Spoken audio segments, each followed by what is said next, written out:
1989. You've got to come back with me. Where? Back to the future. Captain, my captain.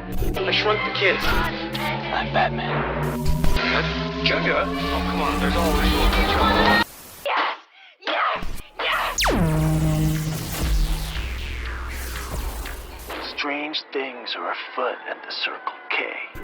Now, a motion picture so grand, so magnificent, and so vast, it spans 7,000 years. No way!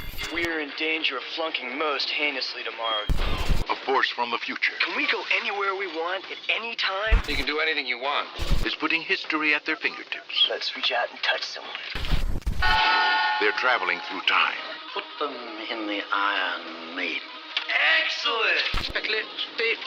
And they're making a big impression. Historical babes. Keanu Reeves, Alex Winter, Bill and Ted's Excellent! Excellent Adventure.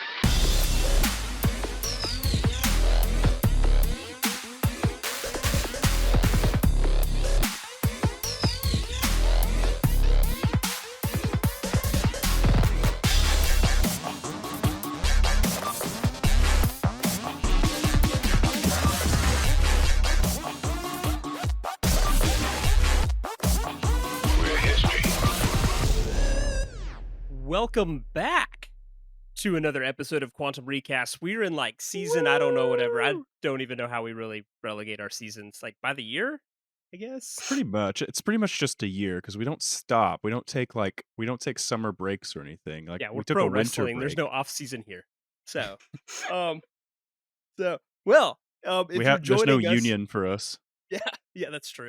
Well, if you're joining us, we're Quantum Recast, and what we do here is, if this is your first time, what we do is we take a film because you've probably clicked on a movie in a year that makes no sense. There's no link, at all, because that's what we do here. We take a movie and we uproot it out of its original release year, and we take it forwards or backwards in time and drop it in a new release year, and then we give it a fresh cast that's relevant to that new release year. But before we do that, if you're here and you're just now discovering us, we're also on social media and we do lots of fun things there as well. Usually we tell you what's happening, what's coming up. We ask you your favorites and things, and it's a great forum to bash what we do here on the podcast. You can tell us we're wrong, we're Yeah. stupid. Give us your pick. We'll just delete it, or or sometimes half the time we'll be like, "Oh, that was good." We're idiots. So, Sick burn, bro. but we have microphones, so we're right in the end. That's how the world works. True. So, True. so with me as always, Nick.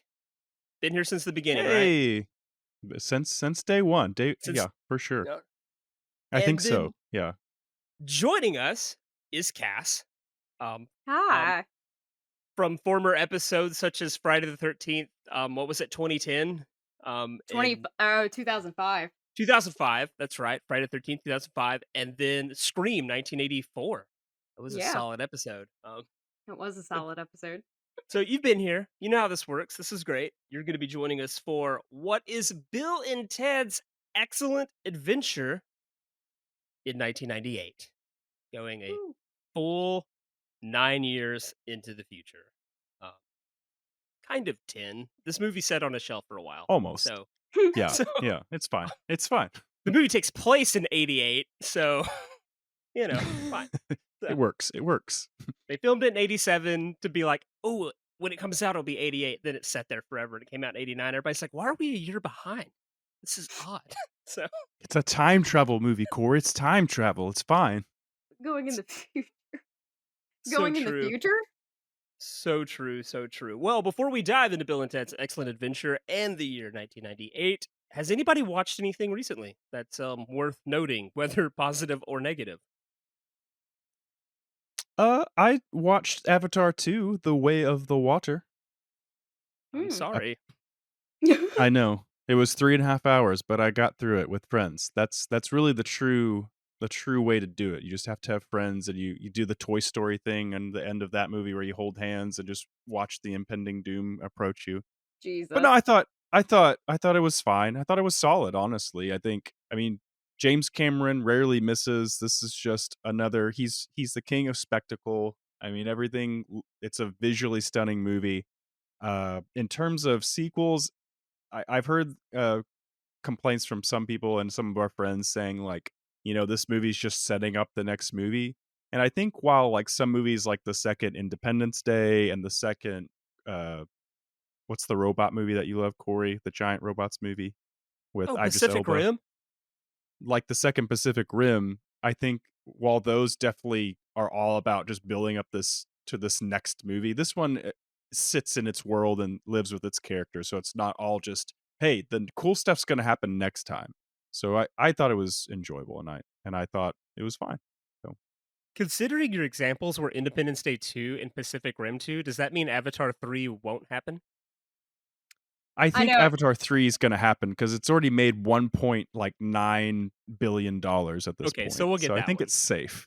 Yeah, Well, we'll that's get why I that was one. wondering why the Amazing Spider-Man 2 never got mentioned, because that was like, setting up the third Oh, movie that didn't happen. Well, it was trying to set up Sinister 6, Amazing Spider-Man 3, Morbius. Like, it was trying to do too much. So It was. We got some closure, so via cameos and things. So it's true. It's true. Cass, you watch anything? Not movies, but I did watch The Last of Us on Ooh. HBO, which I was actually really excited about it when it was announced that it was going to be a show, Mm-hmm. since it's a video game that came out in, I think, 2013, and I played it for the first time, I think, 2 years ago. And it's just a really, really good story. And I know a lot of people worried about uh the cast. They all worried about Pedro Pascal and Bella Ramsey, which they've both been in Game of Thrones together. Mm-hmm. Not at the same time. Not together, but Not yes. together. But I think they both did great. I think they're both really good actors, and I'm really excited to see where the show goes, because the first episode was pretty solid, pretty creepy, because they did change it up a little bit. Yeah. But I think I told you, I told somebody that this was what I thought The Walking Dead would yeah, be. you told me. Okay. All right, well that's good. Because Cass, your thing is very much video games, right? So like that's It's all it's movies, TV shows, games. Okay. All right. Video game adaptations, like She's a well-rounded person, Corey. Don't put her in a box. Sorry, I was trying to put you in a box. I Listen. was trying to give you a thing. So, but like, so Hollywood doesn't bat 1,000 with these video game remakes, so that's good that it's gotten like kind of a thumbs up there. Well, it's just hard. I think Hollywood has struggled with like making these video games into movies, because like it's either that they change up too much, or it's just the casting's not good, or I think the only thing that I actually genuinely liked that was a video game and a movie was the Sonic movies. Okay. They've been pretty solid. They've been pretty good. Did not And see now I either think of them. Listen, if you just tell the same story that was in the game, no one's going to be mad about it. But if you try to do Uncharted and Prince of Persia, your movie's going to fall off the face of the earth. So God, Uncharted. Okay, that's good. I was unaware that Pedro Pascal was in Game of Thrones. I guess he's in later seasons. Yeah. Never made it past 3 twice. I So was gonna say, wasn't he in like 3 or 4? I think I've watched the first He'd 2 probably seasons be your- twice and gave up. So I'm done. he'd probably be your favorite character, but he was only in one season, so that would probably be the only season you would watch, Corey. I'm assuming he dies horrifically. Who gave you the yeah. order? So, I watched the first 2 seasons twice, and then I just watched Nick hate watch the last season. So I will never go back and rewatch Game of Thrones ever. So I don't want to do that to myself. What did you watch, Corey? Well, I haven't finished it, but I am watching this Netflix show Kaleidoscope, which has got Giancarlo Esposito. It's in a bigger cast of another guy that played Boomerang in Suicide Squad's in it. Australian dude. Yeah. Pretty much plays exactly the exact same character in this movie. That's like his most charismatic role, so that works. And it's essentially just about a bank heist. but the whole premise is every episode's a color, and you can watch them in any order. And Yeah. it's supposed to have different tones or whatever, depending on the order you watch them in. I've Googled Mhm. it. It seems like most people just say watch it in chronological order. So, because it's You weird can because watch it's it like, in any order you want. so, because Nah. like every episode's like based on a certain specific time. Like one episode's 20 years before the heist. One's like 5 years before the heist. One's like 5 days. And like 2 episodes are after. And so you can Hmm. watch those first. Like I don't know. I'm like we're just watching them in random order in my house, and yeah, it's making sense. But it just feels like you're watching Pulp Fiction. You're like, oh, I'm finding information out in different Oh, times yeah. and connecting pieces, and I don't know. I don't think it's exciting as it was supposed to be. I don't, but it's fine. Gotcha. The actor you were looking for is Jai Courtney That's right, Jai Courtney. or Jay Courtney. The Jai sounds cooler. Jai Courtney It does. It does. Yeah. has an I at the end, not a Y. He earned Jai, Right. not Right. J. Right. So, He did. He did. all right, cool. Well, guys, that means we need to dive into Bill and Ted's Excellent Adventure. At least we need to know what people thought about it when it came out in 1989. So the useless critic stats are IMDb rating of 6.9 out of 10. It has a Metacritic score of even 50 out of 100. And then Rotten Tomatoes has this. We have a rare audience score of 75%, but a better critic score of 82%. So, Wow. which I'm sure a lot of retroactive critics and stuff, but hey, I'm glad that people are seeing the Hey, genius of this listen. film. Yeah. It's true. Exactly. Filmed in 87, skipped over in 88, and released in 1989, written by Chris Matheson and Ed Solomon. Apparently Chris Matheson is actually the son of Richard Matheson, who wrote like a lot of the Twilight Zone. So, Oh, he's actually okay. like a short story novelist writer.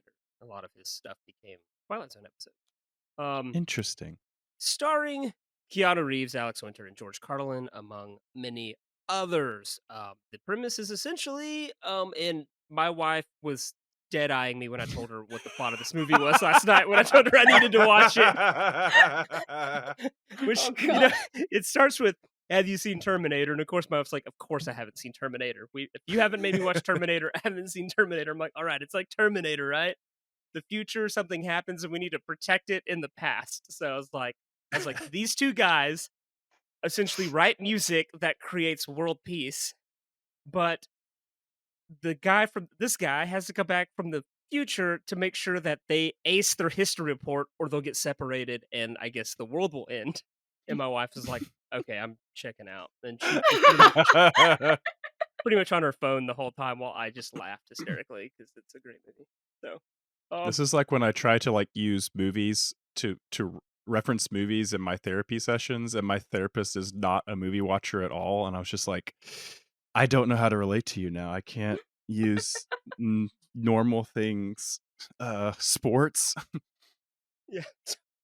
I don't. It's a wild premise, and it's incredible that it works. Like it's just a history true. report has to be aced, or the world will end. Somewhere down the line. Well, I asked my dad too. I was like, "Hey, I casted a character that you like that's in the past." And I was like, "Have you seen Bill and Ted?" He was like, "Yeah, but that's just not my thing." Like I was just like, "Oh, okay, my bad." And just like walked away. Good talk, Dad. Good talk. Like, good talk. Good talk. Okay. See you later. Bonding experience. And unfortunately, Roger Ebert only reviewed the sequel, Bill and Ted's Bogus Journey, so he did not spend any time in '89 reviewing Bill and Ted's Excellent Adventure. Unfortunately. Wow. Way to go, Roger.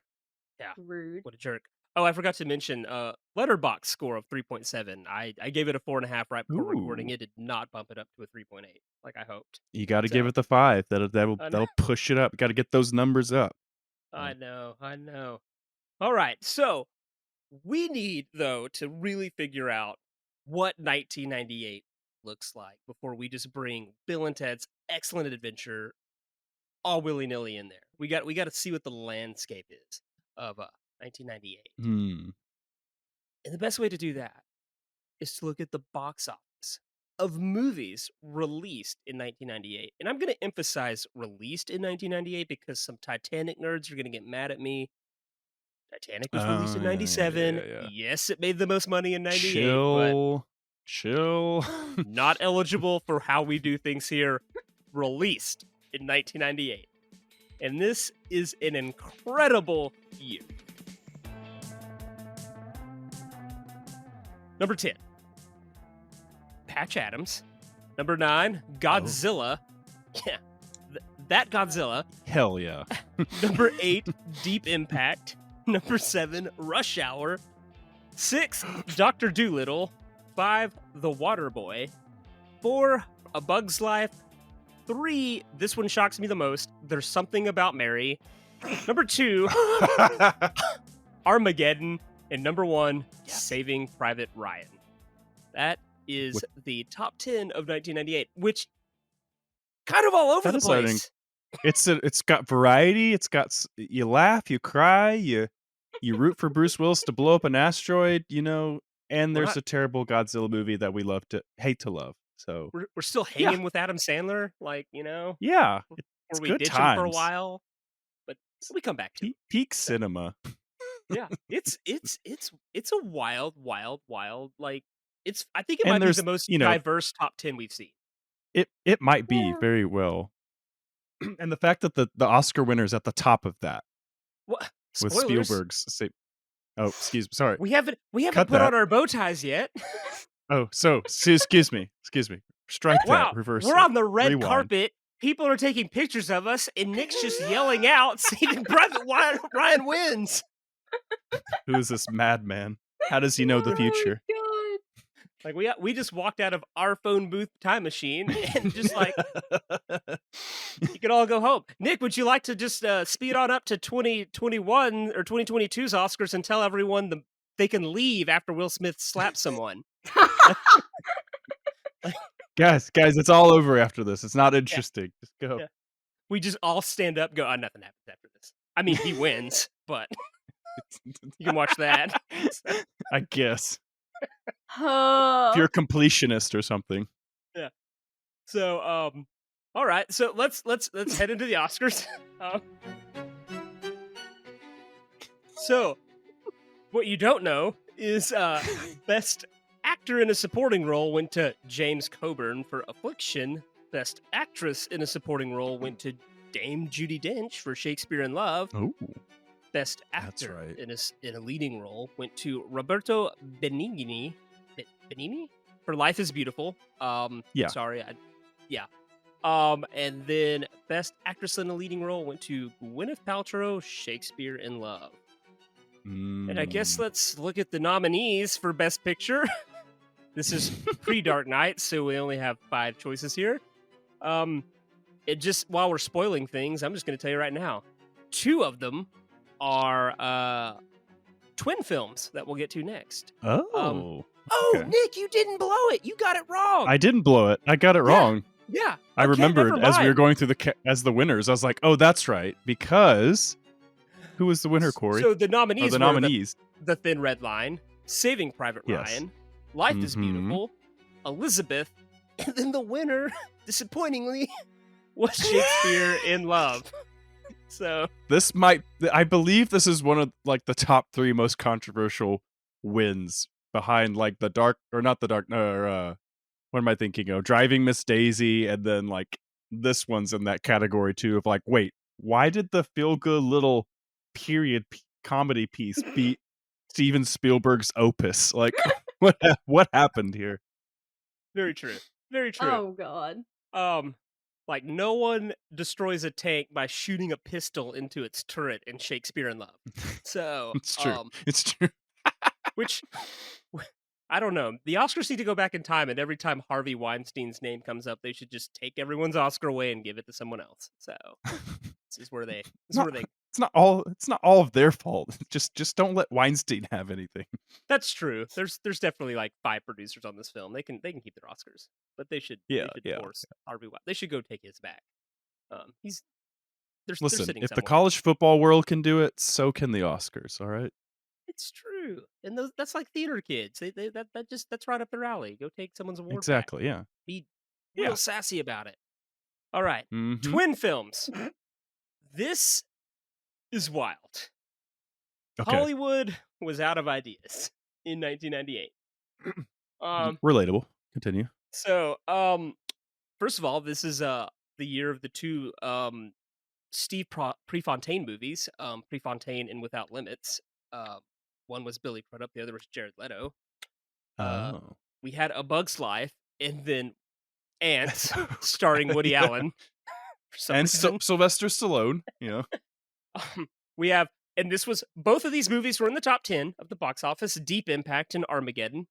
But also within a 3-year period was Doomsday Rock, Asteroid, Judgment Day, and Tychus. All global catastrophic disaster movies. We were so big into asteroids. Okay. Jesus. Y2K was coming, and we were just had our popcorn out, just saying, "How are we gonna go? Like, let's see it. Let's see all the options." So, then we had Saving Private Ryan and Thin Red Line. Pretty much both just World War II dramas. Yeah. Sliding Doors and Run Lola Run are both movies about a woman who gets to repeat something multiple times, changing the outcome. Run Lola Run's amazing. I've never seen Sliding Doors.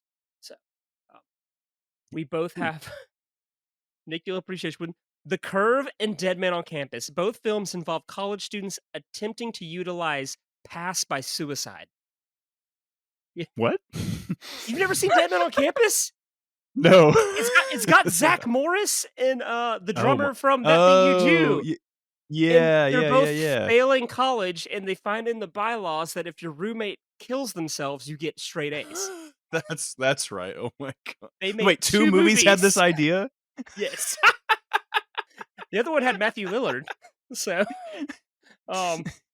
then we both had 54 and The Last Days of Disco, both just the end of the 70s. Okay. And then finally, we got The Truman Show and Ed TV, which are just both movies about 2 guys whose entire days are just filmed for the public.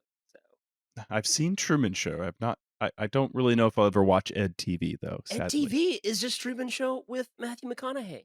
Only he knows Right, he's being but- filmed. Like it's. But that okay. Well, maybe It's got Ellen DeGeneres, Maybe. if that helps.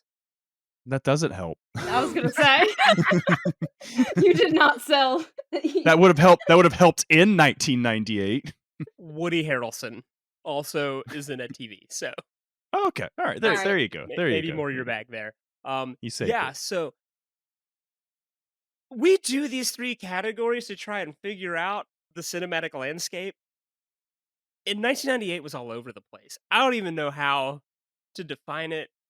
People were seeing everything. They were going to the World War II dramas. They were seeing Ants and A Bug's Life. They were fascinated by CGI insects. I mean, this is It was all over the rise of CGI animation. You know, the big blockbuster epic, catastrophe movie was a big thing. Titanic is a catastrophe movie, so we're really into that right now.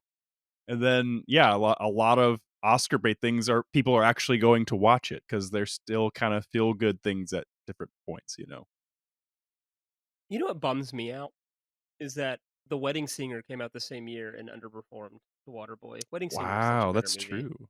It's such a better movie. it's a solid movie. Yeah, I I'm think it's Adam surprised. Sandler's Long time. best movie. So. His best movie?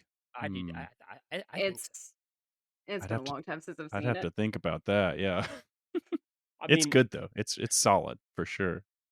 Are there any movies In terms of like go ahead? that stand out from there, Yeah. I don't think so. I can't think of any. Okay. I Y'all's mean, movie Can't Hardly Wait.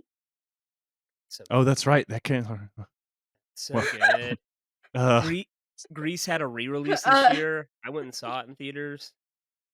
You saw Grease in theaters this year? Yeah, it had a re-release. It was like the 20th anniversary. Dang. Went and saw it in theaters. Okay. All right. Okay. For me personally, there's like a lot of fun stuff in here. Like I know Bride of Chucky came out this year. The Yeah, Faculty is a great That movie. yeah, Josh Hartnett that's like a fighting fun one. aliens in a it's interesting. school. I watched And that in the lobby of a weed shop for some like someone I was with went to go get some, and I was just sitting there going, "Oh, this is a good movie. We should can we watch the rest of this?" this also would have That's been the my contrib. year my dad took me to see my first rated R movie. It was Blade. He Nice. wanted to see it. Mom Nice. wouldn't go with him, and he used me as an excuse. He's like, "I'm taking Corey to see Blade," and That so is excellent. Hey, animation wise, we got Mulan and Prince of Egypt, which Prince of Egypt is getting a huge like return of love on the internet right now. And Mask of Zorro. Wow. Yeah, there's a lot of little hidden gems in this year. I think the biggest hidden gem is Man in the Iron Mask. It's this. It got That's buried under solid. Leo's Titanic fame, and so Mm-hmm. no one's. Mm-hmm. He releases a movie in 1998, and his previous movie's still rocking, and so no one saw Man in the Iron Mask, and it's incredible. It's just no one wanted to go see him be a bad guy because he's mostly a bad guy. He plays a good guy too. Gotcha. Yeah. Yeah. He Man, kills it yeah. as the I bad mean, guy.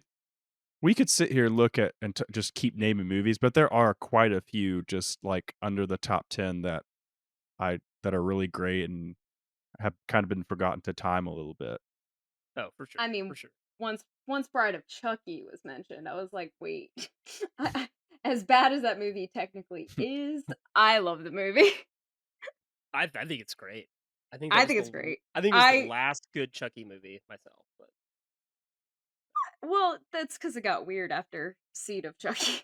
got super weird. But you know So what? You know what? Billy Boyd, I loved him playing as Glenn and Glenda. That's all that mattered to me.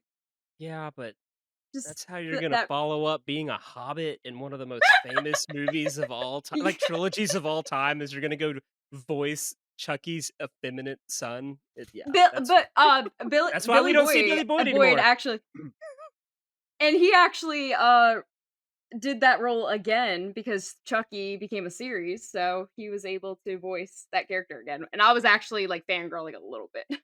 Wow, I guess I haven't watched the Chucky Nice. series past the first episode. They're already jumping the shark. I love it. So You only watched. Okay. wow. Listen, All right. sometimes someone tells you check out this episode or check out this show, and you watch the first episode, and sometimes it just doesn't stay with you, and you move on to the next thing. So, Listen, Devin Sawa was in it. If they killed Devin, that's why I stopped watching it. Devin Sawa's dead immediately. No, he's still in it though. Oh, okay. Then they should have said that. They should have said, if you're here for Devin Sawa, he's still around. put it at the end of the credits. Devin Sawa will return. Yeah. As soon as he died, I was like, forget this show. No, I didn't know what they had. No, he's in it. He played his Alright. twins. Well, oh, nice. Okay. All right. Fair. They went with the twin trope. Oh my god. What is All this right. show? Well, needless to say, we're not really disrupting 1998 by bringing Bill and Ted's Excellent Adventure into it. Like, it's just gonna fit right at home. If nothing else, It really is. It's the time travel movie of the year because that's the one thing Yeah. apparently 1998 forgot was time travel movies. So, they made everything else, but so. Oh, this is also the year of the Rugrats movie. Anyway, I'm sorry. Keep moving. Small soldiers, Nick. Small soldiers. So, Small soldiers. Keep moving. so This is my childhood in a nutshell. all right. Okay, well then let's talk about Bill and Ted's Excellent Adventure, which you even confessed to me this afternoon you had not seen in its entirety until now. Correct?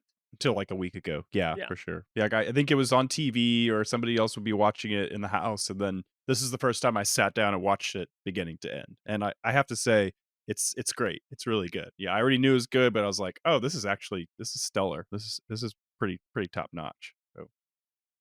So I picked this movie, guys, which means you two are going to be casting it, but this is where I take the Ooh. floor to say why I chose this movie.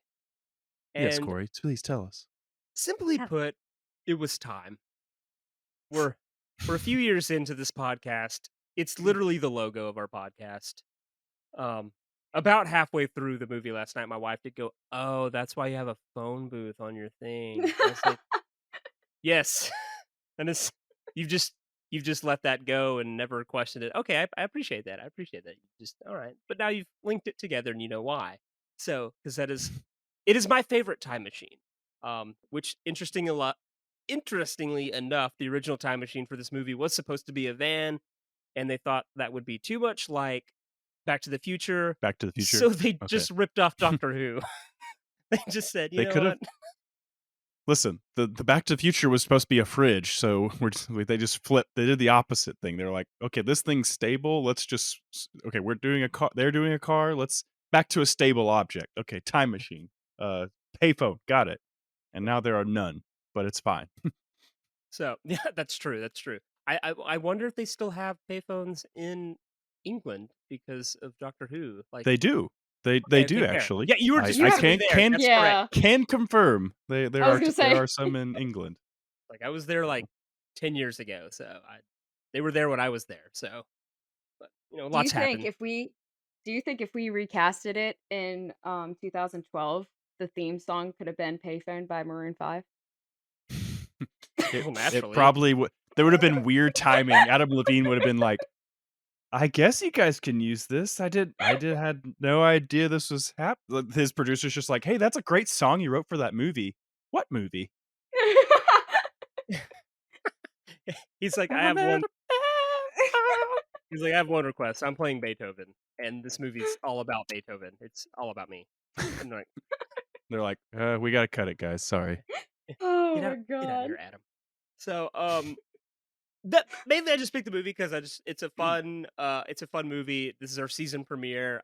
We're kind of reformatting a little bit, and so I just thought, hey, it's time to just fully address the phone booth. Clearly, we love it. It's my Yeah. favorite time machine. That's why I threw it in the logo. And I know that's probably a controversial statement. The DeLorean's probably the most recognizable, whatever. So, probably Nick's favorite. Wait, I don't know what you're talking about, Corey. There's Then- all sorts of great objects that travel through time, like the hot tub time machine. oh, nice. Next movie to recast. Yes. Which it's okay. So here's the question though. So clearly, from the opening of the movie, the time machine's actually a golden, like hexagonal type of shape that just takes the form of something that would be recognizable to people in 1988. In 1998, Correct. is it still a phone booth? When did they go out? Well, I feel like they've we're never hitting. existed. We're hitting. No, I think the late '90s. We're still hitting. We're still dealing with telephone booths because I don't think the cell phones have become normalized like an Well, everyday. Well, the phone booth movie with Oh, you Colin just- Farrell. Yeah. See, 2000. yeah. Cass figured it out for us. See, I didn't even have to Still- look that still up. I was- useful. That's in 2002. So Yeah, so it's still around. Yeah, because the setting of that being the only phone booth. my left dad, in. my dad still thinks Phone Booth is the greatest movie ever made. And it's I just mean, 'cause I liked the movie. I just was watching one day and he walked in and sat down in the like I guess the front of it and then didn't get up. And then like when the credits are rolling, he's like, "Are you telling me they made a whole movie in this phone booth?" And I was like, "Yeah." And he's like, "That's genius." That's what he appreciated about it, was just the execution. You're like, Dad, let me show you Buried and Locke and a couple of these other movies. We found your dad's niche, and he's just gonna go for it. Listen, Colin that- Farrell and Kiefer Sutherland. It's You like, got two great actors in it. like, Dad, let's sit down and enjoy a little romp called The Breakfast Club. We're never leaving this room. So wouldn't appreciate it as much. More square footage than a phone booth. True. Yeah. But like, okay, that's fair. I'm just from the Midwest. We had payphones growing up. They didn't True. put them in boxes. They just bolted them to the wall. So Yeah, they Um, were less walk-in little rooms and more just like outside of a gas station or something. Or a you'd see bowling them or alley. something like that. Yeah. usually, if you needed to make a phone call, it was ripped out of the cord, and you're just like, oh, Yeah. okay, You're I'm dang screwed. it. Ugh. Does anybody have quarters? Ugh. I need to call my Mom, mom. come pick me up. The party's movie- over. The movie's over. I used a payphone all the time in middle school because there was one at the movie theater. That's how I told my mom the movie was over. Please come pick me up. So, but How did never a parents phone. function like that? It's like dropping you off at the movie, and then did they have the listing of how long the movie was? Like, I Yeah. guess because half the No, time you probably just had to guess. Yeah. no, my parents were like, just call. So I was like, all right, like, use that payphone. So, yep. Here's your quarter, because Cass, had you seen this before, or was this also? I watched it for the first time, I want to say either last year or 2 years ago. This is when I got into my little Keanu Reeves phase, even though I still we've haven't all seen The been there. Matrix, but we won't talk about that right now. Um, we won't Wow. talk about that right now. Um, but I watched this because I was actually really like intrigued by the movie, and I really did enjoy it. And I mean, I love Keanu Reeves, but I also love Winter too. So yeah, no, I had Alex seen it. Winter's actually on my T-shirt right now. Nice. I know I have a Yeah. Bill and Ted mask. I don't have a A shirt of it. mask? Yeah, a face What is mask. the mask of? It just says "Be excellent to each other." Like a pandemic mask, not like a Yep. mask. Yeah, Oh, yeah. okay, got it. Okay. Pandemic mask. Well, Yeah. so do you guys have any further thoughts on Bill and Ted's Excellent Adventure that you'd like to put out there? I can't think of any at the moment. It doesn't. There's not too many like lingering questions like a Back to the Future of like, well, wait, them doing this changes everything. I mean, obviously, bringing a bunch of people from the past to the future, and if they're aware of like, I think that was the only thought I had was like, are they aware of like how they die? Like Joan of Arc, I was like, they're gonna be like, oh, she's great, she does this, and they're like reading off like this, they did this, this, and this. And I'm like, does Joan of Arc know she dies? Like, why would she want to go back? So, Nick, Well, you yeah. just brought up the serious ethical conundrum of this film, which Okay. is this film doesn't follow the normal time travel like theory of if you mess with things in the past, it affects the future. Clearly, this doesn't. This is not in play in Right. this movie. They're literally kidnapping historical figures and taking the future. Not Oh, even it's just that. well, They well, marry the princesses. They take the yeah. princesses. Yeah, It's- we relocate two princesses to the present time and just leave them. They get married in the sequels. So, I will say But- there are effects on the future when it's needed in the plot, like the scene in the police station when they're like, "Hey, just leave the Oh. keys right here." Okay, good idea. And then But they that's just more like, of where a- should we put them? that's more of like the loop paradox of like, I Yeah. could place something here, but we're not following the rules of step on a butterfly. We all have flying Right, cars in yeah. the 90s, type Okay, of thing. yeah, gotcha. Yeah. So the ethical conundrum is, are We they went full butterfly effect. are they kind of assholes for not telling Abe Lincoln, hey, maybe don't go to that play? Hey, maybe duck. Like- Maybe have like, some hey, more security. Like, hey, You everyone, should read look into this guy. like, I mean, straight up telling, hey, Napoleon, you're gonna be poisoned slowly while imprisoned on an island. Don't eat the food. Like, I mean, Well, and I was looking up Billy the Kid, and I was like, oh, they pulled him 2 years before he dies. yeah. Okay, so like when he learns about that, he's gonna be like, oh, okay. If I go back, I'm just gonna kill like that person or just not be there. I feel like they should have given everyone the history book and said, look your name up, and you can like make sure things are gonna work out for you. Joan of Arc, that you're gonna be burned alive. Maybe avoid that. So like, It's kind of if they had dwelled upon it, then it becomes Back to the Future, where it's like everything has you're trying to change the past and all that stuff. Like that could have been a sequel, like that, where it's like suddenly all these people are aware what's happening, and you're like, well, wait, why is everything changing? It's like because you told them all what happens to them, idiots. So Well, this is not that movie. well, the original idea, like the original script, had Bill and Ted going back in time to like find these people, but they were like also causing some of the world's worst tragedies. Like they caused the Titanic to sink. They caused the Hindenburg. Like they're like accidentally creating the world's like Oh worst no. like, tragedies. I'm glad That means they took that that out. like That means in like 200 years or something, someone's going to make the idea of like a Bill and Ted type situation where they either cause the pandemic or cause 9/11 or something like that. That's outrageous. And everybody's going to be like, I don't think that's a good idea.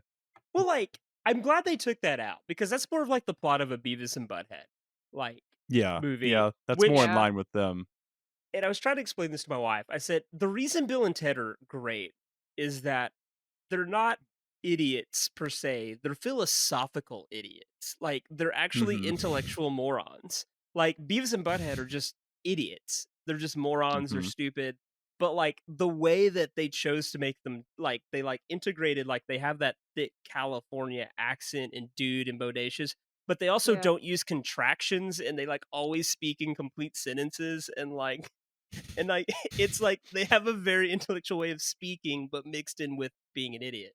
I was like, I think that's perfect, that's great, which is why I'm glad they didn't have this whole tragedy arc in the in the actual script. I'm glad that they just went Yeah. back. Yeah. Now what the movie is missing, I think, now they did cut a prom scene at the end because when the princesses show up they're in prom outfit, clothes, and they were Oh, supposed to yeah. go to prom. They did cut that. But what I really want every time I've ever sat down in this movie is for the emotional goodbyes when they take people back. Yeah. Yeah. There needed You to be a don't get that at all. montage A of dropping montage, everybody yeah. off that ends with a really emotional Billy the Kid goodbye. Because he's the first, he's kind of the main one, and like they needed. He's Oh, he's the proves to be the second. most helpful. Yeah. Yeah, for sure. Yeah. So I always want that like emotional goodbye with Billy the Kid at the end, So He was so nice. he was great. Other than that, I don't know. I just love this movie. I think it really works. I think it holds up really well. And so I thought it would just be really fun to bring it to 1998 in the chaos of 1998. But also, you have to remember 1998 was really big. It was kind of the renaissance of the teen film. Yeah. In a big way, which is why like the second episode we ever did on this podcast was we brought Breakfast Club to 1998. Back when we had no idea what we were doing. But that was the premise. We wanted to see, hey, what does like the definitive teen film look like at this like weird second coming of not a brat pack per se, but like that teen movies had this weird renaissance with, You Can't Mhm. Hardly Wait and The Faculty and, mainly the the relaunch of the slasher film is a Yeah. big reason why teen films kind of came back to the foray. So, but in 1999 you're gonna get She's All That and all that. So Yeah. I thought it'd also be fun to just bring these two guys into that world. So just the late 90s, a lot changes. The Oh. the year before I was born. Yay! Way to call yourself out there. I was like almost going into high school. So I was almost going into middle school, I think. So. I was a thought. That was it. Should we have a kid? Should we have another? so the last thing I need to say though is that I think the most frustrating thing about this movie is that one of its legacies is San Dimas high school football rules. Yes. It irritates me no end. First of all, I considered adding Ox to the 30 seconds or less in the casting just because he has the line. And then one of last the night, iconic lines. for the first time ever, I noticed that we see the grade he gets on this oral history report. Yeah. He gets a C-. That What? guy is up there like saying nothing, and then he just ends with stumbling, and then just says San Dimas, and he gets a C-. What the heck is Mr. Ryan's problem? Why is he so hard on Bill and Ted? Like, if anything, this dude should be right there with them. Like, you better ace this test or something, because Right, clearly yeah. you don't know Yeah. anything about what you're doing.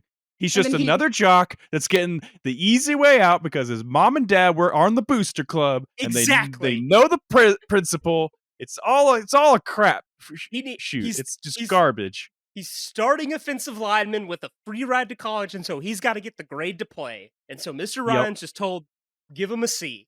And then meanwhile, Bill and Ted, the whole world's gonna end, all because of what? They're not jocks, and they're not great musicians. Like that's some garbage. That's why Ox is not in our cast, Now, by the way. now, do you think that Bill's stepmom could have done something about that and got Bill a good grade?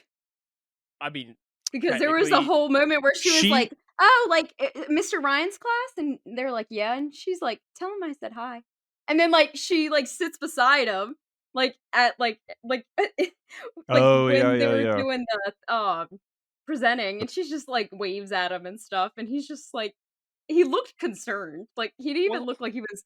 Oh wow, like Listen, she's here. that's Bill's mom, okay? She's a married woman. Missy also didn't make our cast list because she's a little bit of a kind of problematic character these days. she's I a A little little think. bit. two to one dimensional, potentially. But we also don't know that she's not really in love with Bill's dad. It's just sometimes age Yeah, is a number, you know. e- And so I mean, exactly.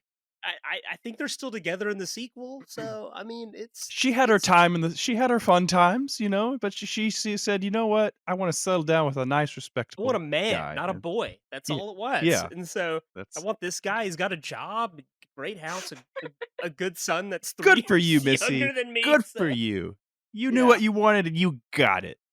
But going back Oh to god. San Dimas high school football rules, I get so mad that that line has survived this film when the line "there are strange things afoot at the Circle K" is my favorite line in this movie, It's so and it's good. just so Yeah. forgotten.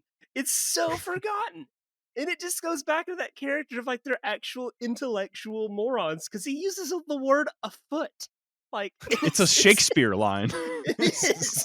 And he's like, and then Bill at one point even says, "You are dealing with the oddity of time travel with the greatest of ease." And I'm like, I love that line.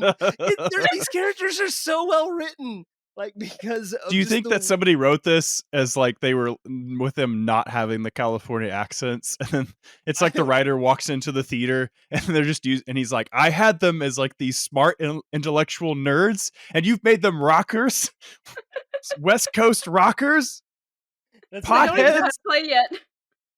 I do think that like they changed a lot. I think Ed Solomon originally said they were supposed to be like metal shop kids, but then like as they Uh, went through the auditions, they just landed with Alex and Keanu and said, "All right, they're going to be more like the surfer type of like yeah, degenerates, yeah. like more of the Spicoli thing than like the." Mm-hmm.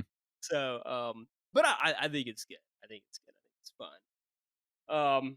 So we're dealing with the oddity of time travel with the greatest of ease. Oh, I love it. Okay. So my mom says that the first 2 movies I ever watched were the Ninja Turtles movie, the first one, and then this one. And she like regrets it Nice. both because she says that it affected the way I talk forever. Like just using dude and Excellent. and I mean she like it drove her up the wall. And then like I did find something where Alex Winter recently like did an interview and said that he still gets uh letters from English or history teachers. And there's 2 types of letters. He says there's the ones that say we love this movie because it gets kids interested and we can show it to our class and like and all this stuff. And then there's the ones from teachers who say we hate you because of the way you make kids speak. And so it's fun. It's fun. And so I do.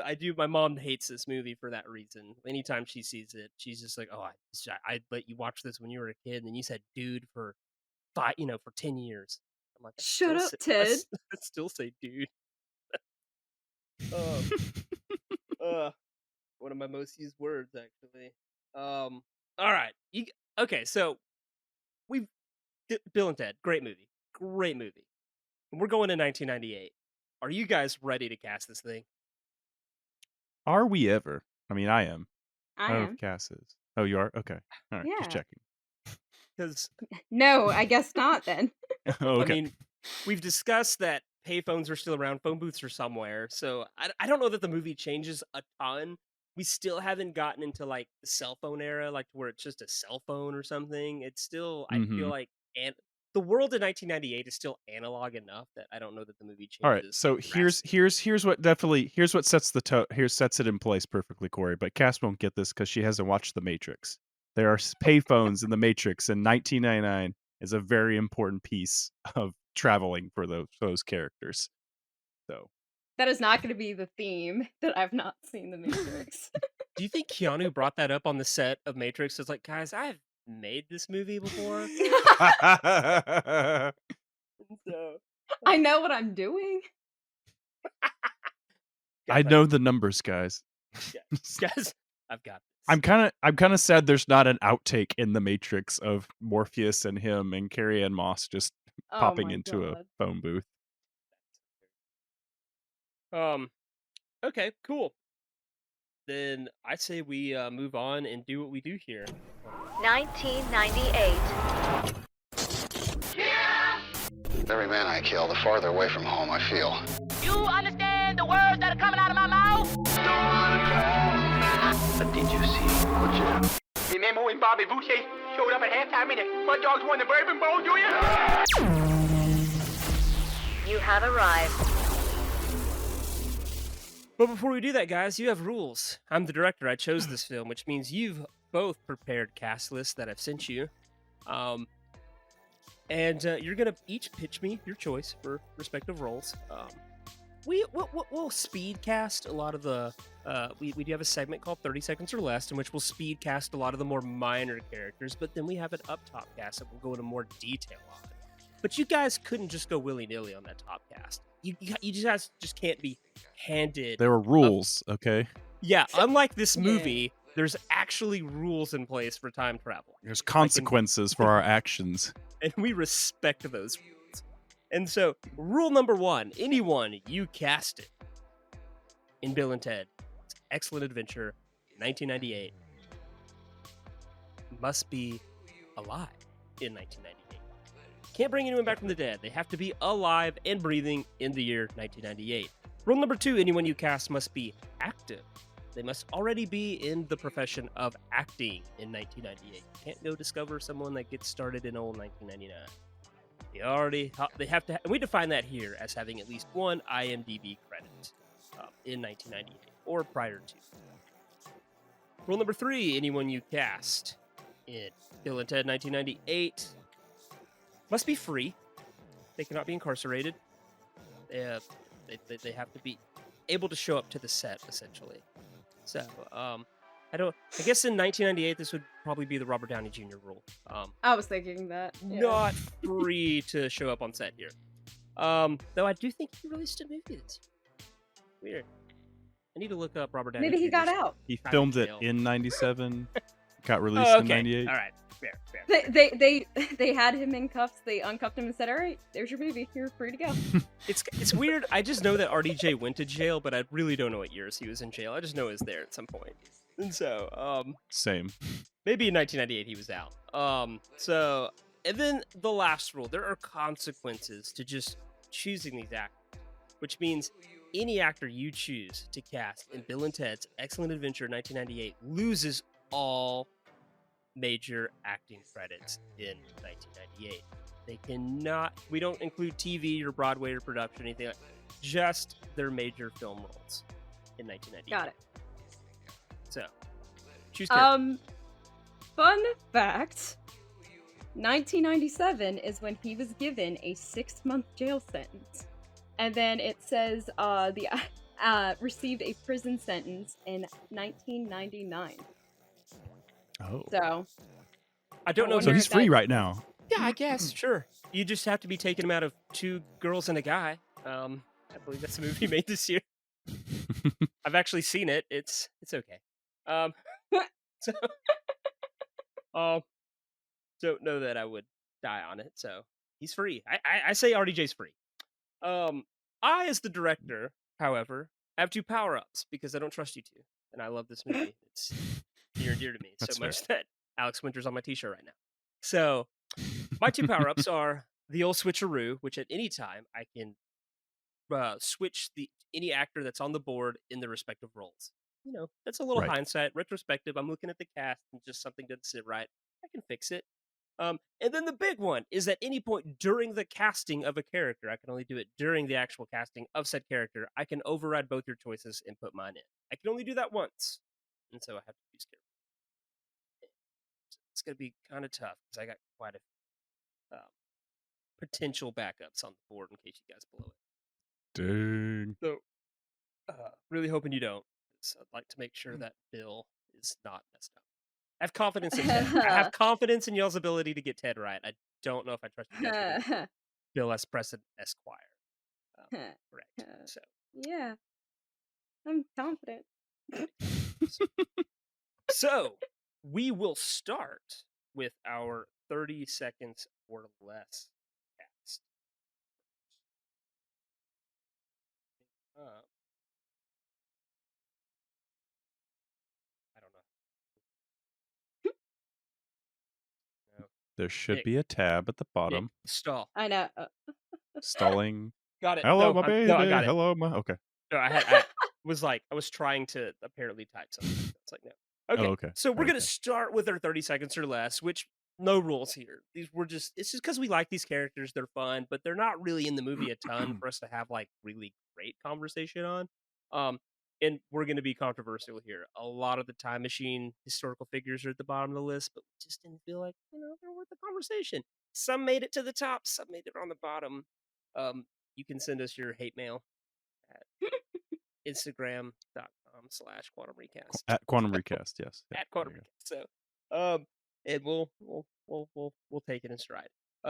So we're going to be starting with Deacon Logan, the younger brother of Ted, played by Fraser Bain. The two princesses, Princess Joanna, played by Diane Franklin, Princess Elizabeth, played by Kimberly Cates, Dr. Sigmund Freud, played by Rod Loomis, Genghis Khan, played by Al Leong, who was essentially just an 80s that guy.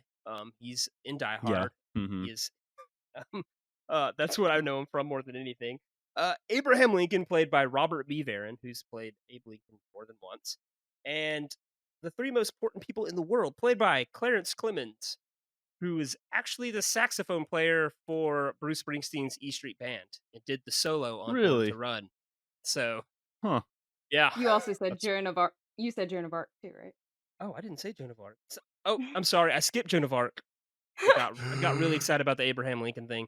Joan of Arc actually played by a musician whom I adore, Jane Wielden, guitarist for the Go-Go's. Oh. Yeah. So, she's a babe. Yeah, vacation, all I ever wanted. Yeah. Got it. Got So, it. Okay. Okay. She's the bassist or the guitarist? Guitarist. I believe rhythm guitarist. Nice. And like one of the primary songwriters of the Go-Go's. So. Oh, okay. All right. Nice. But the more you know. She's not holding a guitar. She's just an aerobics obsessed Jonah. The 80s.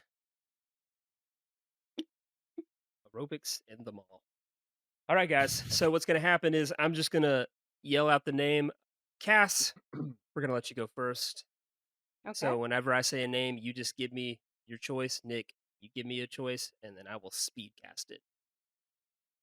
And then after it's over, maybe we'll kind of look at it and see where you guys screwed up. So, but I have used an override at the bottom before. You have. That's right. You have used an override. Not afraid to do it again. So, all right. So let's go. Deacon Logan, Cass. Kieran Culkin. Nick. Michelle Trachtenberg. Oh. Wait, hold on. How old was Michelle Trachtenberg? She's like 2 years removed from Harriet the Spy. And if it helps, Kieran Culkin was 16. But he looks younger because that next year was she saw that. We're on our very first 30% for less than How far removed from Snow Day is Michelle Trachtenberg? She is 2 years before Snow Day. I'm going to go with Michelle Trachtenberg. Okay. Yes. All right. Princess Joanna, Cass. I said Radha Mitchell. Nick. Tiffany Thiessen. Kelly Kapowski herself. Ooh. Oh no. Y'all are doing so good.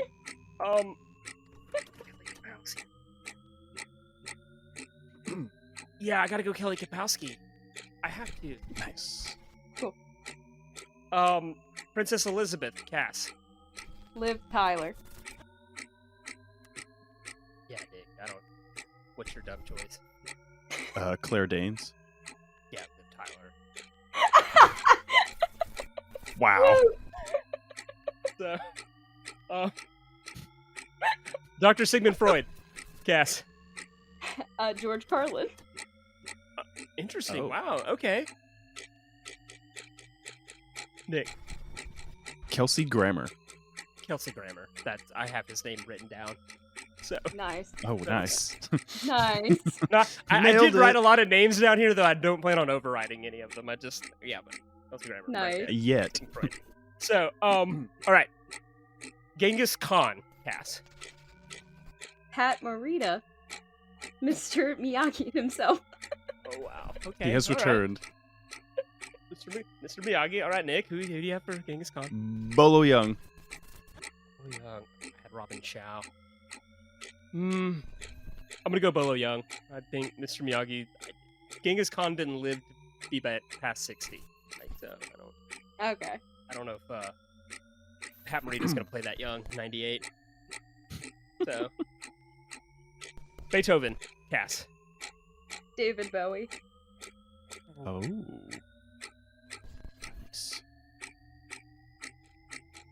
Dick.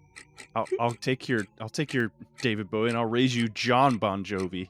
Oh, Nick, so close. I had John Stamos written down. Oh! My heart dropped. I was like, there's no way. There's no way we did that. Oh no, but yeah, I'm going with David Bowie. Nice. Dang. So okay, Hell yeah. Abraham Lincoln, Cass. Christopher Lloyd. Nice. That's Nice. a good one. Okay. That's a solid. That's pretty good. Nick, who you got? I'm gonna go with Robert Redford. It's gonna be Christopher Lloyd all day. Nice. That works. Woo! I can hear it and everything. All right. Party on, dudes. And then Joan of Arc, Cass. I said Rachel Lee Cook. Okay, all right. I think the look. Amy Jo Johnson, the Pink Ranger herself. Ah. Oh, That's nailed it, Amy Jo Johnson. Just because I want her on the board. Yeah, I did. Yeah. Yeah, you do. Oh, nailed That was it. good. Oh, that's That good. was good. Cass, I actually thought yours was going to be hard to beat, but Nick pulled the Pink Ranger card. So, wow. That was, yeah. And then rounding out 5 minutes later, or 30 seconds or less, the three most important people in the world, which we just defined as the guy in the center that has the line from the future. So, not the other two. Just want the main guy. I'm just gonna assume he's the most important person in the world. So, Cass, who do you got? I said Tony Todd. Oh. Dang, Nick. Dude. I went with Forrest Whitaker. Oh. I'm gonna have to go Tony Todd here. I think this role's Yes! just a little That's too fair. That's small fair. for. That's Too pretty small for good. Forrest. Yeah. This is Tony Todd's more of a character actor. I think he's got this. So. True.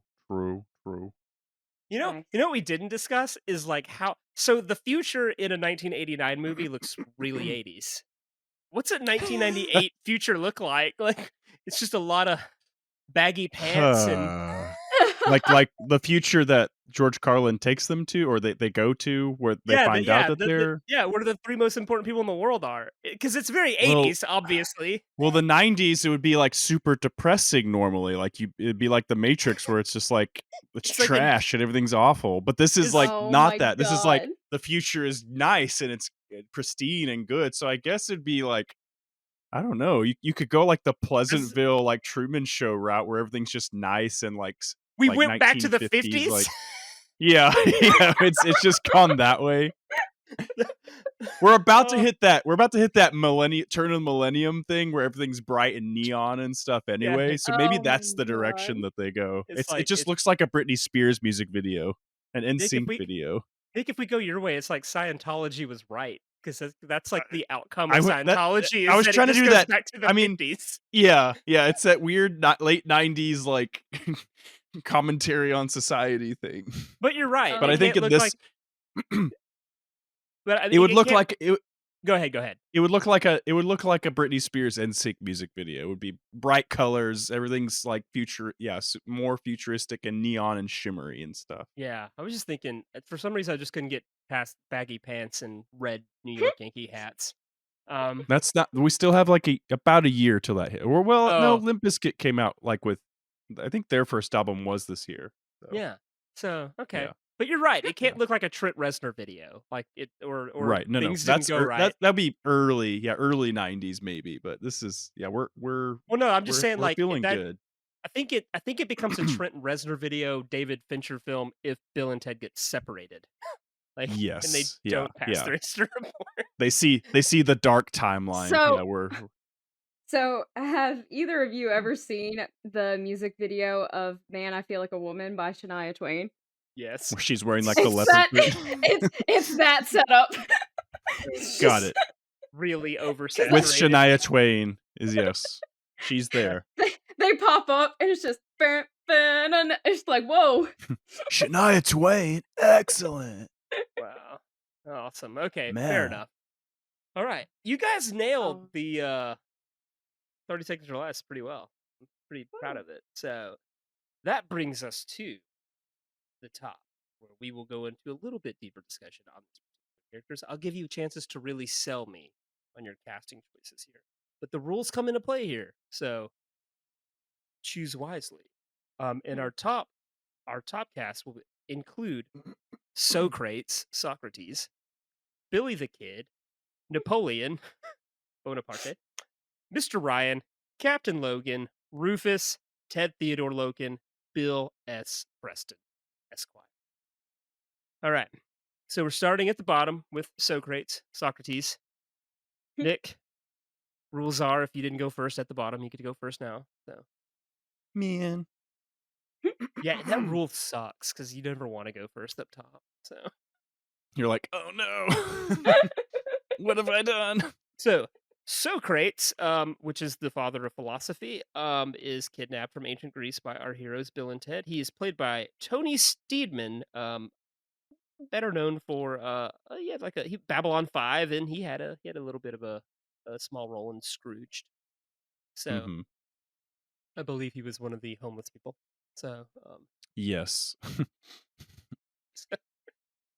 mainly because it's just that the reason I even brought Socrates to the top is I like the way the actor essentially plays a voiceless role, but he gets more Yeah. screen time than everybody else. A lot of Beethoven doesn't speak, a lot of them don't speak, but like Joan of Arc doesn't speak. So He's I mean, a little like, bit of a But it's a very- just bumbling, wandering grandpa who's not sure what's going Yeah. on, but he's having a good time. yeah, but Well, he's like he'll it's, He it's all corrects his phys- name. it's all physical acting. So I mean, he does speak Yeah. some. He does say Socrates, and then he says geek whenever Sigmund Freud's called Mhm. geek, and stuff like that. But I like that it's just this very physical acting, and I think the character does it really well. He does super well in Scrooged in that one scene where he's like really crying whenever Bill Murray's doing the Henry VIII thing. Like Mhm. it, so it's really good. So yeah. All right, Nick. Socrates. Okay. Who you got? Socrates. So I'm just gonna go with I went more with who looks like Socrates. Okay, fair Old enough. guy, kind of that way. This year, this guy is in a TV movie called Perfect Prey. I've never heard of it, so I'm not too worried about it. He does a voice in Small Soldiers as one of the soldiers, Link Static. I'm giving you Bruce Dern, Corey. Okay. He might be a little crabbier, but it's not the Bruce Dern we know from recent, obviously, because the dude's 86 years old right now. I'm giving you 62-year-old Bruce Dern. So he's a little more sprightly, but I feel like it might be a slightly different take where he's a little more curmudgeon-y, but I think he still like comes out of his shell and has fun with everybody in the booth. I don't hate it. I don't Mm-mm. hate it. I see it. No, I No. mean, Bruce Dern has. I mean, he's got some serious Socrates vibes, He and does. he's a He that phenomenal actor. So I think he can do true. a lot Yeah. with a little. So yeah, yeah, all right, I like it. Cass, who do you have for So Greats? So I did struggle with this one. I just was trying to get that vibe of, looking like him. I wasn't even thinking of the like he doesn't speak, just like the kind of physical moment like or movements. But I kind of saw this name because I had to look up when Austin Powers came out. Oh. Um, I went with Michael Caine just because I was like I'm not proud of the pick. But I could picture him in the robe. I kind of laughed a little bit. And I just could see him still with his accent like doing like a different language. The Latin. Yeah. Yeah. And I, I don't know. He was in a couple of things, but it wasn't anything like really like important. I mean, there was a little voice I think was the main thing, but mhm. what I looked up didn't really say too much that I had to pick that one. I think Michael Caine's definitely going to be somebody everyone recognizes, and I think that can be definitely a plus because people go, "Oh, it's Michael Caine." Because Bruce Dern is definitely not as well known. I think the thing people might know him the most from is like The Burbs in '89, and he was in The Hateful Eight. He got that big Oscar buzz for Yeah. that movie Nebraska in 2013, but I think the Mhm. other movies obviously are where people are going to know him the most from. He But was in Once Upon a Time in Hollywood recently. He's the owner of that's right. the Yeah. That's right. Pond Yeah. Ranch. Um, he's very very famously like known as the actor who played the man who killed John Wayne in John Wayne's final film. That's right. He Yeah, took and a the shootist. lot of Yeah. heat for that. Can you It's imagine your big break? It's just like you get to shoot John Wayne in the I back. just What? want to know if like that was the feeling on set, if they saw that coming, if like Bruce Dern's like, "Don't make me do this, man. I'll never work again." And so, and then it's like, wow. But or they just thought, "Oh yeah, John Wayne's gonna die. It's symbolic." And then everybody's like, Yeah. "What?" So, You can't um, kill John Wayne. I wonder how many interviews Bruce Dern did where he's like, "I didn't actually kill John Wayne. Right. It was a Let me be movie." clear. He died 10 years later or so of cancer, guys, So, because he smoked. be mad at cancer, not me. Yeah. So, all right, Bruce Dern, and then Michael Caine. You guys both brought great choices, but on different ends of the spectrum. Like Cassidy Yeah, for Yeah. sure. brought me a thespian, and Nick brought me Bruce Dern, who's a great actor. Here's the thing, But though. he's not and Michael Caine. here's the thing. I'm gonna choose Bruce Dern Yeah. because I feel like if Michael Caine's in it, they're gonna give him too many lines. Because Hollywood also tells us the British accent fits everywhere. So Yeah. if a Greek Fair. guy starts speaking with a British accent, audiences just accept it. And so I feel like if Michael Caine's in there, he's just getting too big of a part. So I'm just Yeah. gonna let Bruce I Dern agree. be a little bit of a crankier Socrates. and, you know. And, I and, love and it. maybe save the budget a little bit. I bet Michael Caine's expensive. You'd probably be saving quite a bit of the budget. Yeah. Yeah. Just a little bit. All right. Well, okay, so we got Socrates, Bruce Dern, pinned in, and we will be moving on to Billy the Kid, the first of Bill and Ted's kidnappees. Uh, so Billy the Kid and Socrates are the first two. I feel like we spend the most time with them in terms of the historical figures. They save Bill and Ted's life in medieval England. So we get more of a bond with these two characters, which is why I moved them primarily up to the top. And then also, Billy the Kid kind of MCs the history report. So, I mean, like, that's a big decision I feel like that Bill and Ted made. They're like, Billy, we've been with you 20 minutes longer The than whole everyone way. else. Yeah. So, we trust you. We're going to let you in. And so, but played by Dan Shore, who was recently mentioned on the podcast for the Tron episode. mainly known for Yes. Tron, Black Moon Rising, and Air Force One. And so we're super pumped to have Dan Shore back on the podcast. Say hi, Dan Shore. He's not really here. What?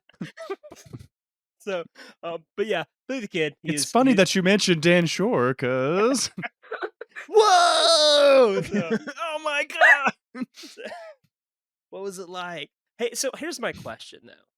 Every time we see Bill and Ted on their album cover or in the future doing the guitar move, they're wearing yeah, a tan duster.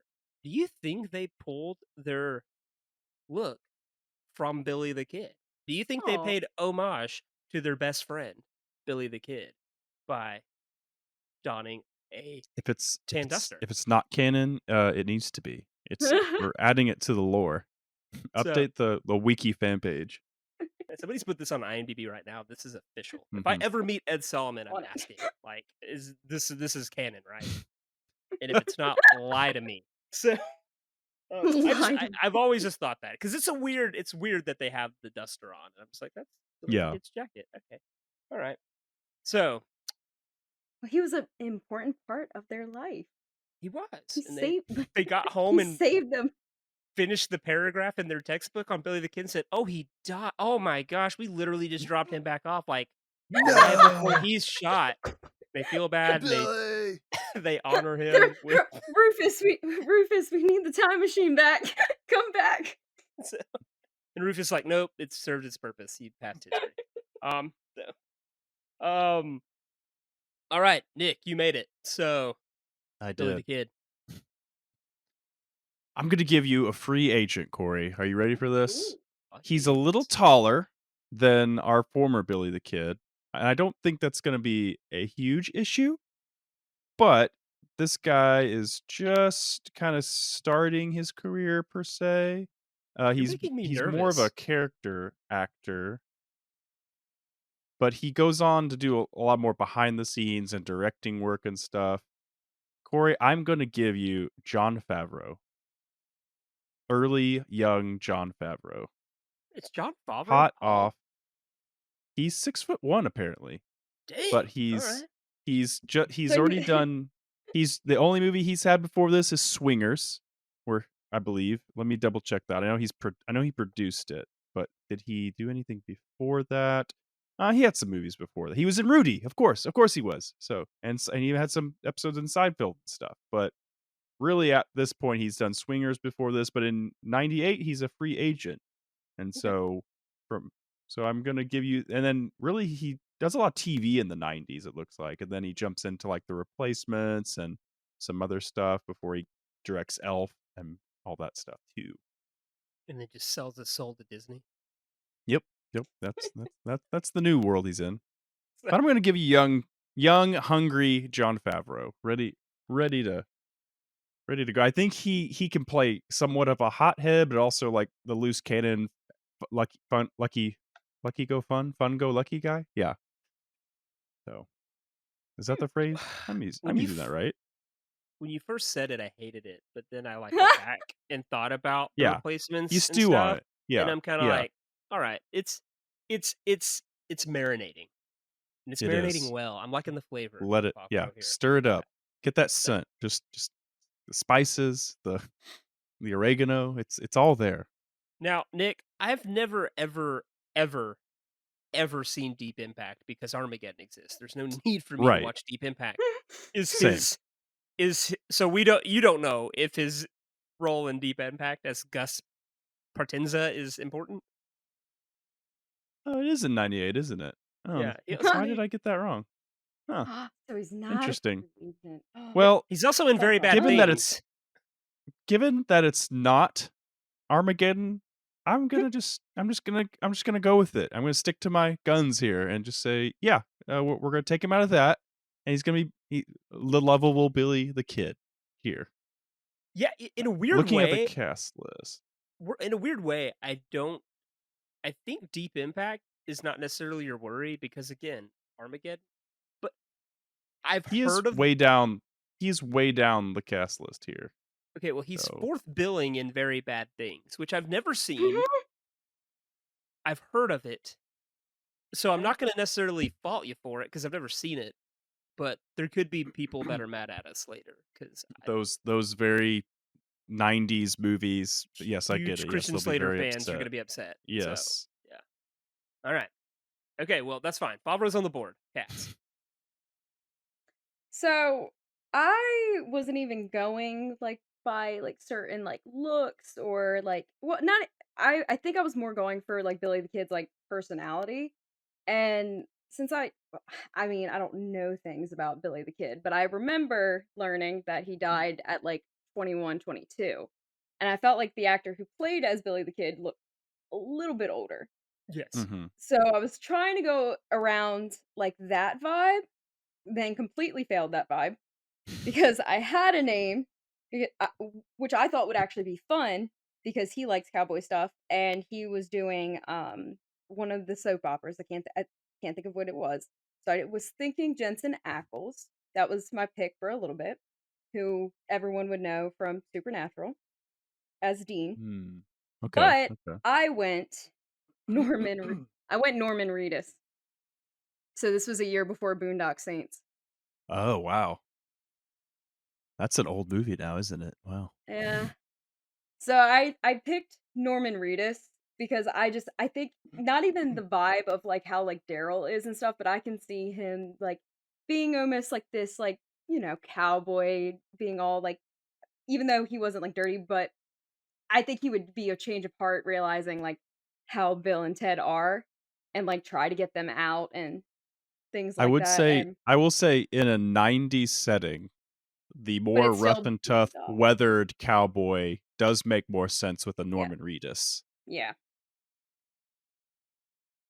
That's my pick. Where Favreau, I think I lean more into like the 80s version or the original version, and Cass is going a little more like here's where it makes sense right here, and also it's Norman Reedus. So Here's what's going to happen. He's gonna use his overdrive. I actually don't think I have one for the kid. Do I? oh wow, Let me double check. Hold on. No, I didn't. Here's what's going to happen. Cass, I'm going to pick Norman Reedus. But I got to go on record saying I don't like Norman Reedus. Okay, Not a that's big, fine. not a big fan of Norman Reedus. I think Norman Reedus has played one character his whole I career, mean he and it's not has for even the a past charismatic. 18 seasons. So Like, I mean, even in Blade 2, he's just the guy He's from just there. Walking Dead. It's the same dirty Yeah. like No. hairdo, and so this is a chance to just let him flex his muscles just a little He would bit, see what he's got. but in a way, he would still kind of play that sort of. I mean, like, I'm gonna give him a shot here to make me happy, right? But I just Okay. have to go on record saying I'm not choosing him because I like him. I don't want that on the record. I'm choosing him reluctantly because I just don't think Norman Reedus is great. Like, I mean, I get we have tons of actors like Owen Wilson but that's charismatic. Like, this is Norman Reedus is watching paint dry. So, so I get it. That's fine. And he just played one character for 18 seasons, and now he's getting a spin-off where he's just gonna keep boring the pants off of us in a zombie world. So, Oh no. but he's gonna be Billy the Kid here. We'll pin it in. We'll pin it in. Nice. So, you took a huge risk. You didn't know the risk you were taking, but it paid off. So, It did. all right.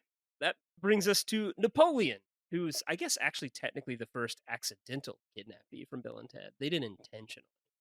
Kidnap Right. Napoleon. Yeah. He's just more of the True. muse that inspired them to go and kidnap more. And Yeah, it's weird so that he was quote unquote kidnapped, and then they left him with their brother but they didn't do that with the rest of them. Like you would think it would be easier to go, okay, Like grab they were dropping you, him off. yeah, drop him off. Okay, you all stay here at the house. We're gonna go back to the thing. See, that's why I picked Kieran. Like I could see him doing that, but it didn't. this is true. This is true. But anyway, the Napoleon scenes are a lot of fun. Which I mean, that's really Yeah. what it. They are. It's a fun Yeah. way to like. We need to have to follow one of these historical characters in present day California, like the whole time, and it's just the whole. He eats Napoleon ice cream, and that's funny. We all laugh, and then he gets obsessed with water slides, and then uses that to map out his horrible ball at water like Waterloo, and I laugh every time that Ted says, "I don't think it's gonna work." But he's played by Terry Camilleri, of The Truman Show, Knowing, Superman 3, and I am like, I love his performance. I just think the Napoleon stuff is done so well. I think he does incredible. I think he is one of the, and again, it's just a character that speaks French and never really knows what's happening, and I think he nails it. He's weirdly like, you watch it and you're like, is he the villain? But he's not really doing anything. It's just like, but like, I don't know. I love it. I noticed for the first time watching this, I've seen this movie a dozen times, that when Bill and Ted are walking out of the, he's actually trying to put the moves on Missy. I've never noticed that before. But like when they're Yeah. both in the car, he's like scooching towards Missy, and I'm Yeah. just like, this is great. So, enjoy that character a lot. Cass, you made it with Norman Reedus, unfortunately. So you're up for Napoleon. Do you have an override ready to go if you guys just pick Oh. more actors I despise? So. Okay. I had written down for a while Danny DeVito because I thought that would be kind of fun. I don't know if he's gonna nail a However- French accent at all. But that's what I feel like would be fun about it. However, Sacre bleu. However, I went, and I thought this was funny. I don't know how anyone's gonna react to it, but I could just see it. Leslie Jordan. Oh wow. If Okay. yeah. Again, I'm not sure about that French accent, but yeah, no, it's fun. It's Well, that's funny. where I was going. I was going more that fun route than Leslie Jordan, the Yes, guy, the old man that was The- popular on the internet recently during the pandemic. Well, he because died. he recently passed. Yeah. Yes, he passed away sadly. Yeah. 'cause Also been in movies such as The Help, Jason Goes to Hell, and Will and Grace was probably how a lot of Yes, people knew him as. that's what I was.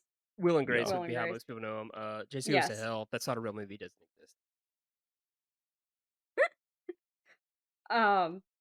Yeah, I didn't go the French route. I was just like, I want to kind of go the fun route of like where he's just like all over the place, and I thought he would just do like a fun job with it. And even if it was terrible, like I still think it would be really funny. It He would be works. very endearing. Yeah. He would- Yeah. Napoleon was apparently very short, so Yeah. allegedly, he was just Allegedly. slightly shorter, and it was just a smear campaign basically of like this short guy.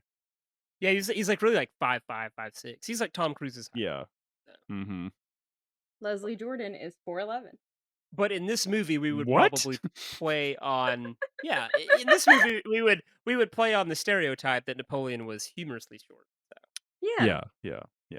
That makes All sense. right. That makes sense. Nick, Leslie Jordan's on the board. What you got? He is. So, I had a name in mind, but part of me didn't want to take him out of a movie that I enjoyed as a kid called Polly. If you remember that at all, it's the one about the talking parrot. Oh. I'd considered taking Tony Shalhoub, better known as Monk, out of that movie, and then some other TV shows. Could have seen. Corey, I'm gonna gamble with you here. I'm gonna see if we sync up here. All right, Come you on. ready? Come on, do it. Oh god. I'm ready to do my worst here. Paul Rubens, Pee Wee Herman himself. Let it fester. Yeah, there you go. There it is. Yep. Think about it. Think about the scenes. Just him being mostly silent at getting to silent act, but just giving all those looks, like him in the car with Missy, and then he's at eating ice cream with the kids. It works. It plays. I mean, I wrote. Tell me a it lot- plays. I wrote a lot of names down for different characters, mainly just to see if I would connect with either of you. I'm not going to use my override Yeah. on Napoleon, though. I was really hoping someone would just see Steve Carell and pick up on it, because actors look pretty similar, and then obviously he's very Yeah. animated character actor and everything, and he was acting at this point. He just wasn't very famous yet. Mm-hmm. Now, I think that the only question I'm sure that comes up when you think of Pee Wee Herman in the 90s is that he was in trouble in the early 90s for his indecent exposure incident, Oh. but he started doing movies again the following year. Yeah, I Buffy the believe it Vampire was, Slayer. and then Mystery Men, and he was in Blow, Blow. actually. He was in Blow. So, yeah. And then he had a So, cameo in Batman Returns. yes. So So I'm just saying, you get a little Sure. bit of Pee Wee Herman in there. Just get that great kind of slapstick with him. listen, it has to be Paul Rubens, and that's just it fills me with joy. Paul Rubens has been cast in a movie. I don't know if we've ever gotten him before. I feel like I I don't probably think so. tried to Maybe do in a this before, yeah. but and he's very much obviously he's famous for playing Pee Wee, so he's a character actor. He's very much going to nail every second of this, and he'll be able to do the accent, and it'll be very over the top. I don't know how tall Pee Wee Herman is, unfortunately. I was So, trying to Google that before I started talking, but I did not. so Was not quick enough. I got His you. height is 5'10", so he's not tall, but he's not short. But there's camera angles; they work. I'm So. 5'10", and I am often referred to as short, so That's weird. I will take it. Sorry. So I'm also 5'10" and get called short a lot, even though that's just 2 inches shy of the standard of tall. So Right. That's weird. Huh. That's very weird. And then, so I'm gonna go Paul Rubens. Leslie Jordan was good, and it would have been fun for the height thing alone, but Paul Rubens just tickles my fancy in the right way. So, all right. That brings us to Mr. Ryan, the horrible tyrant of a history teacher who, for some reason, thought Ox had a C- history report, but going a little too hard on Bill and Ted. I don't know why they just didn't send someone back in time to kill Mr. Ryan. Like that, just go full Terminator, and then just place a guy from the future in his position to give them A's. Bill and Ted, you passed the class. Congratulations. So You're acting really strange, Mr. Ryan, but thanks. something is afoot in history. 101. You are acting most peculiar. So, that brings me to a good point. Should this film have been called Bill and Ted's Most Excellent Adventure? I feel like they left a word out of this movie. Because I don't know that they ever Bill and say Ted's Most excellent unless they're saying it just by itself. But I think when they use excellent in a sentence anytime in this movie, it's following the word most. So I think you're just in danger of it being too long of a movie to put on movie theater marquees. We ran out of letters. that's fair. Either way, history teacher Mr. Ryan is played by Bernie Casey, who's often just playing educators in movies. I mainly just know him from Revenge of the Nerds. He knew his avenue, he knew his lane, and he stuck to it. All right. Have y'all ever seen Revenge of the Nerds? Mm-mm. It's been a while, I think. Yeah. He essentially plays the leader of a black fraternity, which is the only fraternity that accepts the nerds, but it's sight unseen, so they don't understand they're accepting mostly white, nerdy kids. So it's fun. But he plays the exact same character. Just the very college version of it. Stoic, no nonsense character. He's great. Mm. I know he has a lot of his stuff is very old, like definitely like big in the 70s and stuff like that I'm not familiar with. So I'm only I'm only familiar with his late in life filmography. So I only kid you, Bernie. Okay. And so but yeah, he was in a Bond movie, Never Say Never Again, Revenge of the Nerds, I'm Gonna Get You Sucker, blaxploitation film. So mainly what we're looking for here, guys, is a scary, stoic man. So that you believe would truly flunk you and ruin your career. Because we know that most teachers would just pass Bill and Ted right along through the system. So maybe I'm being too hard on Mr. Ryan. Maybe he actually cares about their education. That's the vibe I got from him, was that while he was stern, he was concerned about like their well-being. Like he was proud of them at the end when they show up and they they aced the presentation and stuff. It did come off as what's the word I'm looking, totalitarian as or dictatorial as maybe you're saying, Corey. Well, But in all to fairness, each their own. I didn't have a problem with them until I saw Ox's score for the first time, and then I Okay. completely Okay. vilified him as Listen, a bad guy. he's stuck in a rock and a hard place, like every teacher in America right now, especially Oklahoma, where it's just like, look, I'm trying to educate all these kids, and I got this idiot that's playing football, and his parents are yelling at me to pass him, and because he has to go to the college and stuff. And Bill and Ted, it's just like this is the one chance he's trying to educate these guys and be like, look, guys, this is your like you gotta. He's really like putting a lot of eggs in the basket with Bill and Ted of like, if I could just get these guys on the right track, I feel like I would do my job as a teacher. So Bill and Ted just reminds him why he got into teaching, to change lives. Yeah, That's fair. exactly. Yeah, That's fair. All right. Well, Nick, you made it with Pee Wee Herman. So I did make it with Pee Wee Herman. So who do you have for Mr. Ryan?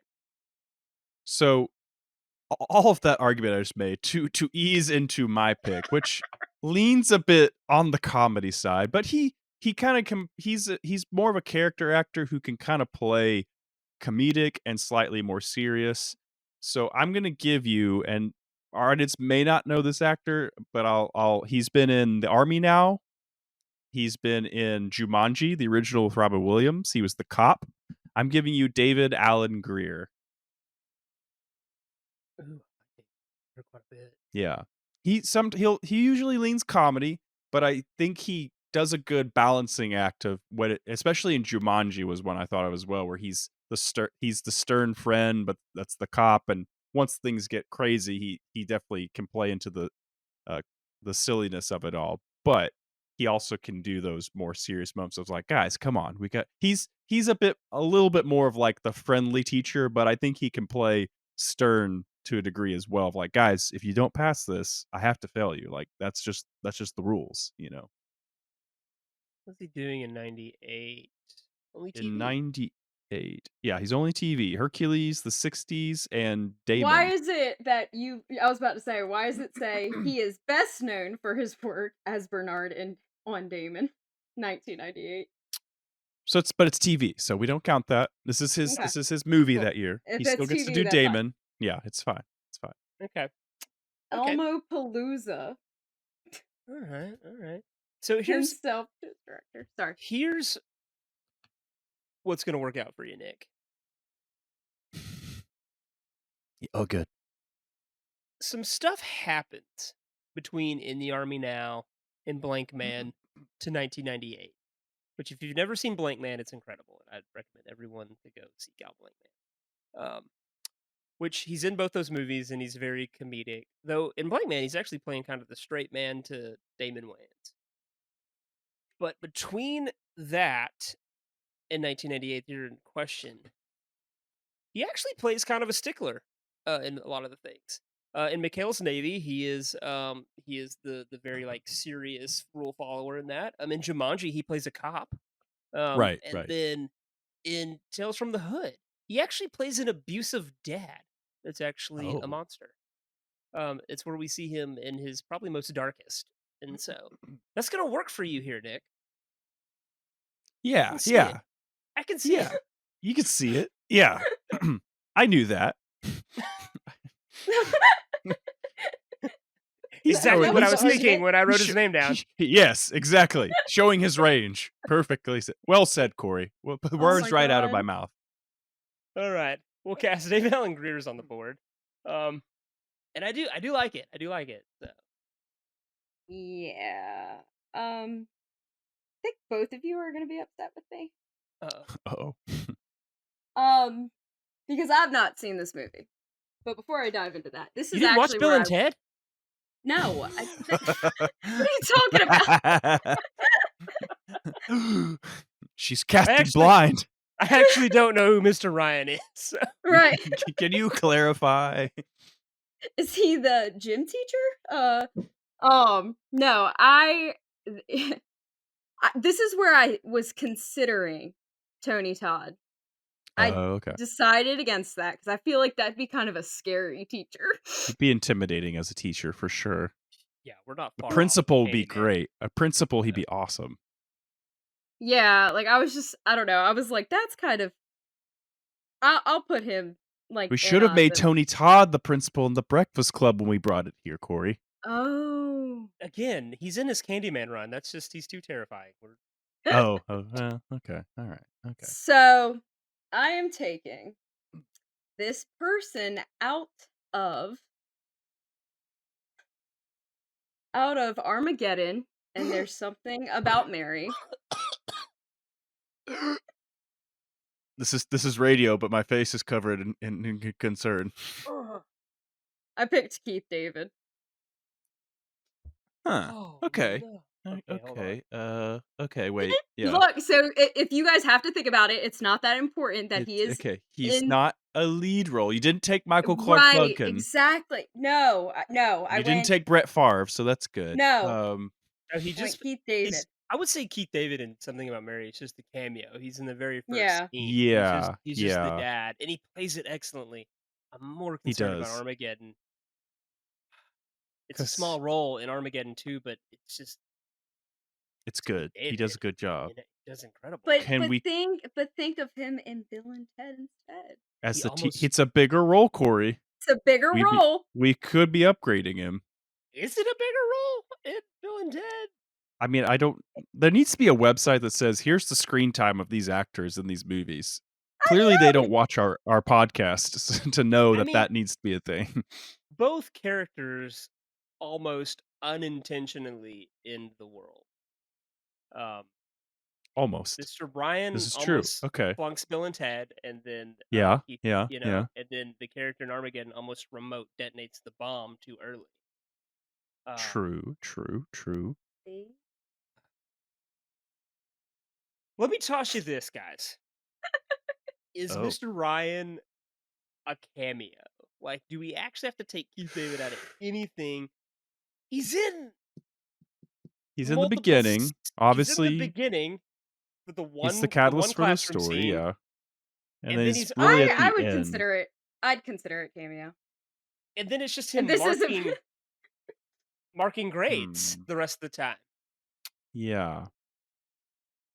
I'd say it's on that line, but I'd be willing to accept it. But I Who think did I you- have a good choice in David Allen Greer. Yeah, hold But on. it's Let's Keith just David. let's Keith David's he's good, and he's weirdly Keith very David's much like amazing. Yeah. well, I mean for this choice, For the he's role. He's Got just it. a later Bernie Casey. It's just this really intimidating, stoic, like RBF face, you know, Mhm. with an incredible voice. Yes. But why do we even? But David Allen Greer's just fine. So I don't know why we would even want to Risk taking Keith David out.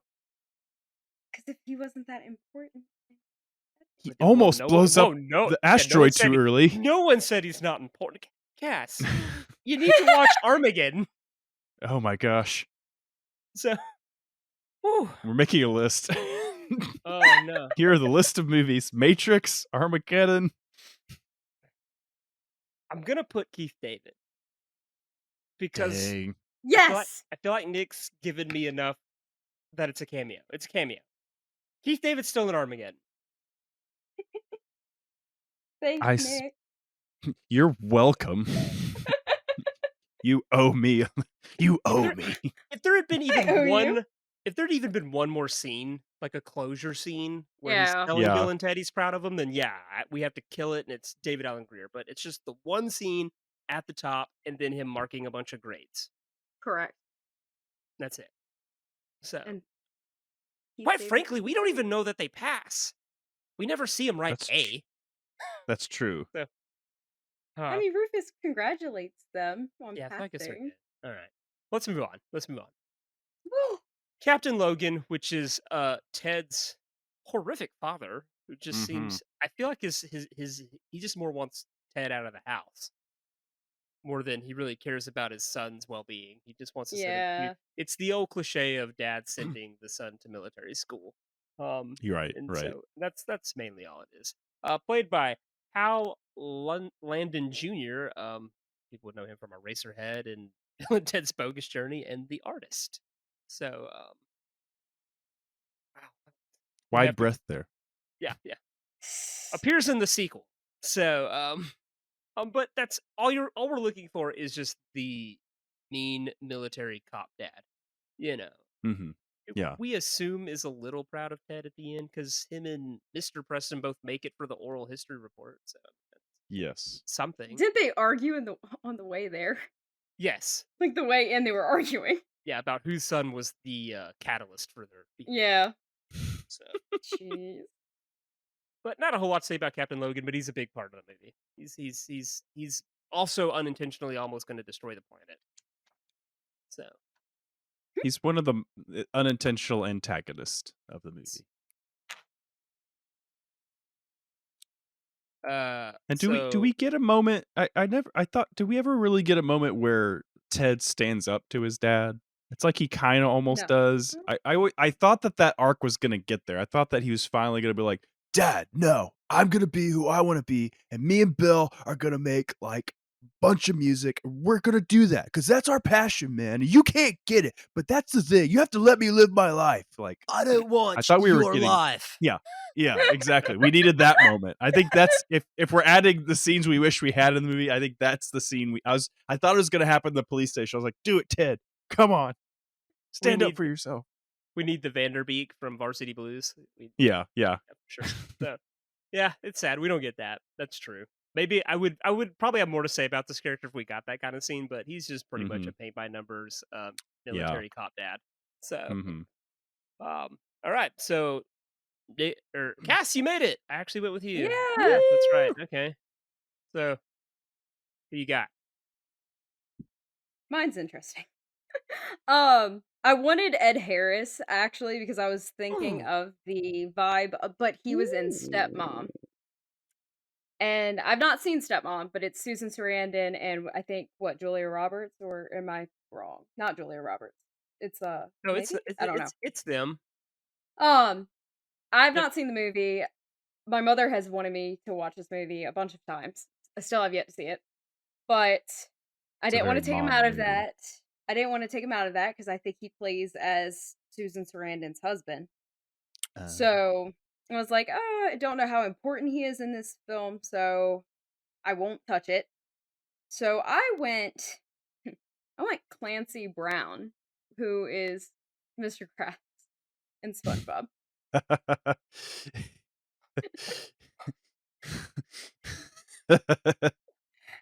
And he was a free agent. He was only in a TV movie, but it was a very weird choice. It was a very out there choice, but he gives off like that I could see him playing off that strict dad, but not too like, I don't know, like you were saying about Ted's dad. It really just, yeah. Okay, well, for any of the listeners who aren't familiar with SpongeBob SquarePants, he was also he's also the captain in Shawshank Redemption, as well as the primary villain in the first Highlander. So that is so funny. And for gamers, he was Hank in Detroit Become Human.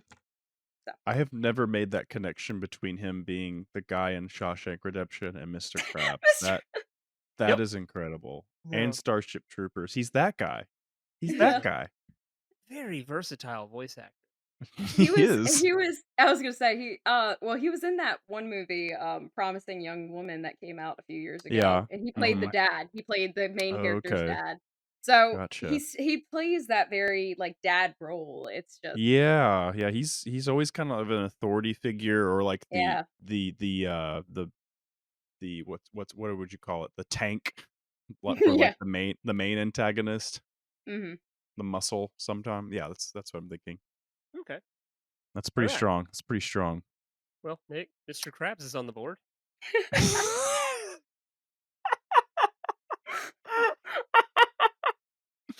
Okay, Corey. I'm gonna give you something. It's left field, but I think you're gonna like it. Okay, you ready? You ready for this? Yes. hold on to your butts. I was gonna go safe and go someone like James Redhorn from Carlito's Way, Independence Day, 8 Seconds, Blank Check. Corey, I'm gonna give you your opportunity here to cast No, oh my, someone that you've stop, wanted to Nick. cast. No, you can't do that one. No, No? Jim Varney. no, no, no, no, not there. Just don't know if this is how I want Jim Varney represented. No, not there.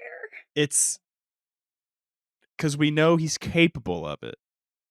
Having previously on Quantum Recast, Nick had not seen a lot of Ernest movies, but now I understand the concept of Ernest movies is it's just Jim Varney playing multiple characters. And when you see him actually play the other characters, you go, oh, of course, now it all makes sense why Corey keeps trying to cast this guy. So I think he could play a straightforward military kind of dad, but he would be a bit more. I think there would still be an element of comedy to it. He would be, there would be some more. Yeah, there'd be more going on there than just the mean dad. The question is, yeah, Corey, is this where you see Jim Varney making his debut? Because Mr. Krabs is a good Clancy's a good choice. He is right in line with what we need for this role. I'm just giving you an opportunity for something unexpected that people aren't going to see coming. Please, you have to make a choice, Corey. Please pick or use your override or pick Clancy Brown. Okay, first of all, Cass, I don't like the attitude towards Jim Varney. No, I promise you, if you wait. But, oh, what? Okay, there's no one left. Yes, there is. Oh, yes, there is. Oh, so we will be casting Clancy Brown here because Nick, yes, absolutely,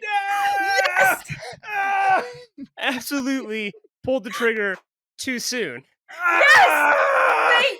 I do not want him represented as the mean dad. Oh, this has to be some form of cheating. I'm just saying, when Nick said it, I was kind of wondering, there's still a character left that would be great. Yes! So, Clancy Brown, is our Captain Logan. You could cast him here, Corey, and then if you don't like the Rufus we pick, then you could just switcheroo them. I have a feeling I'm going to like one of the Rufuses we pick. So.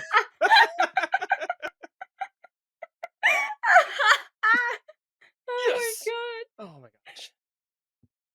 I did my homework.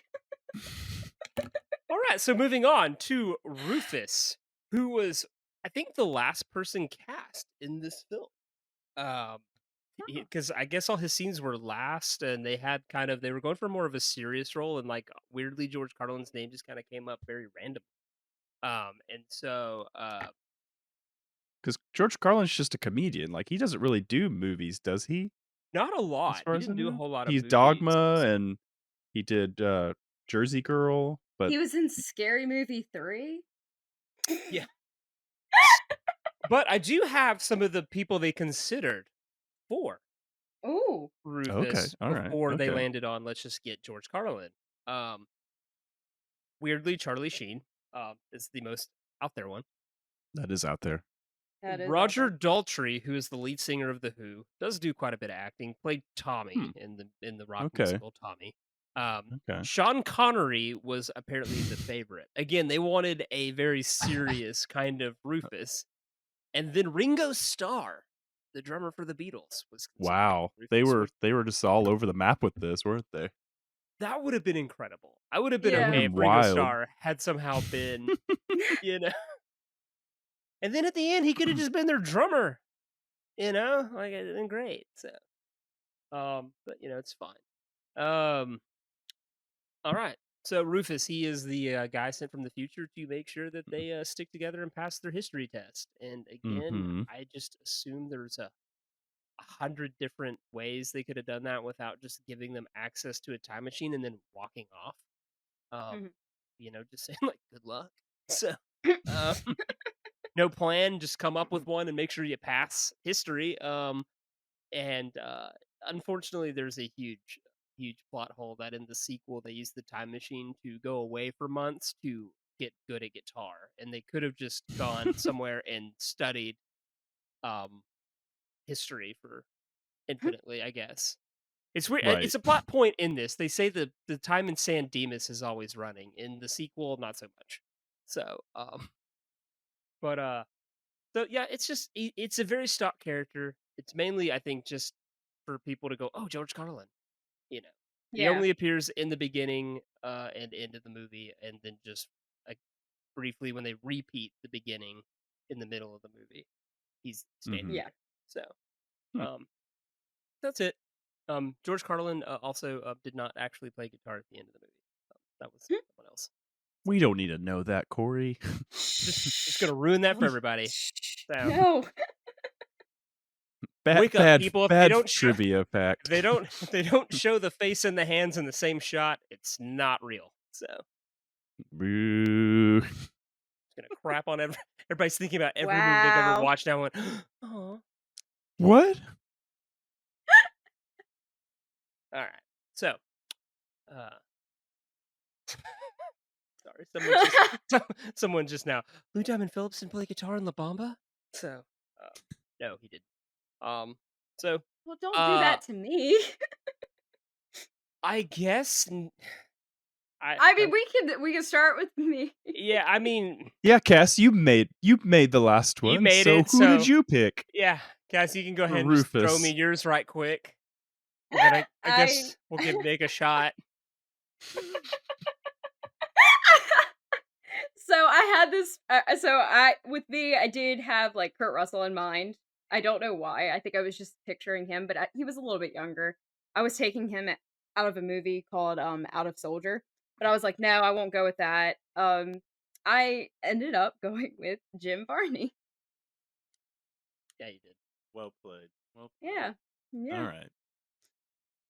You suck. Why did you pick him for Rufus? What was the logic there, Cass? It's Jim Varney. What was the logic with Captain Logan when you could have put him as Rufus, Nick? Just got you there, Nick. I just thought he would play a strong leading father figure to our No. young impressionable Ted. No. So the No, bad it's news yes. is we are taking him out of Ernest in the Army. Yes. Yes. And Three Ninjas High Noon at Mega Mountain, where he is the co-villain with one Hulk Hogan. Oh. But I'm willing to lose him in both of these for him to play Rufus here. So. Woo. So hear me out. Before you pull the inevitable trigger, I just want you to envision this version of Rufus, because I think it's fun, and I think it's like this fun 90s way of it. Just gonna get it out of the way. I want you to picture Ice-T as Rufus. Ice-T. Ice-T, former rapper. New Jack City is the movie he's known for, but also on lots of crime shows in the 90s and beyond. Yeah, he's all over Law and Order. All over the Law and Orders. Wow. That was my pick. I would have Just put me out of my misery, Corey. Just put me out of my misery. It was gonna be fun. He has a cool voice. It would have worked. His sunglasses, I could see it happening. Comes out. It would have been fun. It would have been fun. As like one of the three most important people. So That could have I'll worked say too. this. That could have worked too. Ice-T is inspired, and I do appreciate it. But Jim Varney is in the other slot, and I didn't get Shocking. anyone off my resolution actor list last year. On the goal. So I'm starting strong this year. Woo! Jim Varney will be playing Rufus in 1998's Bill and Ted. Which is You suck, Nick. Yeah. What? Okay. Rude. I get what happened though. I now understand that Nick had Ice-T down and was proud of it, and so he just never made the connection to Jim Varney to Rufus. And I mean, that's yes. sad. So but I get it. I get it. I had a vision, Corey. Got All right, stomped so on. So did I. Wiped out. So let's Been round outplayed, out. outmanned. Let's round out this cast. Bill and Ted's Excellent Adventure 1998 with our two leads, Bill as Preston Esquire and Ted Theodore Logan. I'm giving Bill as Preston Esquire top billing here just because he got top billing in the movie. It's Bill and Ted, not Ted and Bill. So for everyone that's upset that Keanu's going first, I apologize. But I'm also a huge Alex Winter fan. I have this mini He's your shirts with favorite, Alex Winter on it, and I have no shirts and he's with your favorite Bill and Ted character on in it. the Lost Or Boys. Keanu Reeves. Yeah, he is. So, however, I'm just gonna say this. If you've ever listened to this podcast before, sometimes when you have two characters that are so entwined, if I can't make a decision on Ted, we might move on to Bill to get a pairing. So that's on the table. We're So, just moving on to the next round of casting, and we're doing some side by sides. You know, we're just letting them read scenes together, seeing what works. You know, getting Yeah. a chemistry test. Yeah, that's all we're doing. right, cool. So Ted Theodore Logan, played very famously by Keanu Reeves, who very much feared that this role would haunt him for the rest of his life. Feared that his epitaph would one day say, Keanu Reeves, he played Ted. Was typecast for a while, because he pretty much plays the exact same character in Parenthood. It's just Ted. And so, yeah, he had to really work hard to break out of this role and did so with speed. So, that we all love. Some of the actors considered to play Ted were, and I recently listened to a podcast, Inside of You with Michael Rosenbaum, which is a phenomenal podcast. The actor Michael Rosenbaum has actors come on, and he just discusses mental health with them. Not really their Interesting. careers as much, but or their careers within the context. And he had Alex Winter on, and Alex Winter said that essentially Bill and Ted had like 200 actors in consideration, and he said, yeah, a lot of them were well known, but I mean, had became well known, but not necessarily at the time, and it just. He said it was a really lengthy process that came down to finally him and Ted. And they actually both auditioned for the other. Alex auditioned for Wow. Ted and Keanu auditioned for Bill. And so, but some of the notable actors for Ted was mainly Pauly Shore was one of the front runners for Ted, very appropriately, I would say. So, there was a rumor that Brendan Fraser was one of the front runners for Ted, but he's Oh, recently wow. denied that. He said that that's not true. He did not audition. Oh, okay. Okay. Just, I think we all just think we see it. We go back and look at a For 90s, sure. For sure. late 80s, early 90s Brendan Fraser and go, oh yeah, Ted. All right, so Ted's probably more of the lovable buffoon of the group, who's again has a very militant father who's going to send him to military school and constantly reminds Bill that he's ogling his mother. Dude, that's your mom. Shut up, Ted. Shut up, Ted. Remember when I asked her to prom? Shut up, Ted. But the dialogue. Oh, Definitely, Keanu Reeves went on to much bigger things. Known for pretty much anything you can think of. Speed and the John Wick trilogy, The Matrix, all that. So, all right, and for gamers, Cyberpunk. and for that video game that apparently had a horrible release. It got better It got after better? time. This is Yeah. just the way of video games now, Corey. You release it before it's ready, and then you just update it until you're Yeah. done with it. And then all you idiots who paid $60, you tell us what's wrong with it, and we'll fix it. I was one of those idiots. It's fine. You tell us how we I messed still this up. enjoyed it. Well, it doesn't work. Oh, yeah, that's a problem. So, all right, Cass, you made the Jim Varney point there. So, what you got? So, for someone who loves Keanu Reeves, I did struggle with who I wanted as Ted. Because I was just trying to get that vibe of like just how he was in it, and even just the look. I felt like I was trying to go for the look, and I landed on a name that I wasn't happy about. It's not what I picked. I landed on a name that I wasn't happy about because I was just like, all right, I guess like it'll work. Corey's not gonna like this pick, I don't think, but I'll pick it. So I had like the idea of going with Sean William Scott, and I didn't want to Ooh, because ooh, I'm yeah. just I didn't want to, not for Ted or Bill. It Yes. just Stop Big and loss. back Big away loss there. from Sean William Scott. Like, Hands off the Sean William Scott. Nobody gets hurt. So I forgot when I was doing my research, I was like, oh, I'm just looking up 90s movies. Why don't I look up 90s TV shows? Mm. I popped on Boy Meets World. Okay. I went Ryder Strong. Cass, you fool.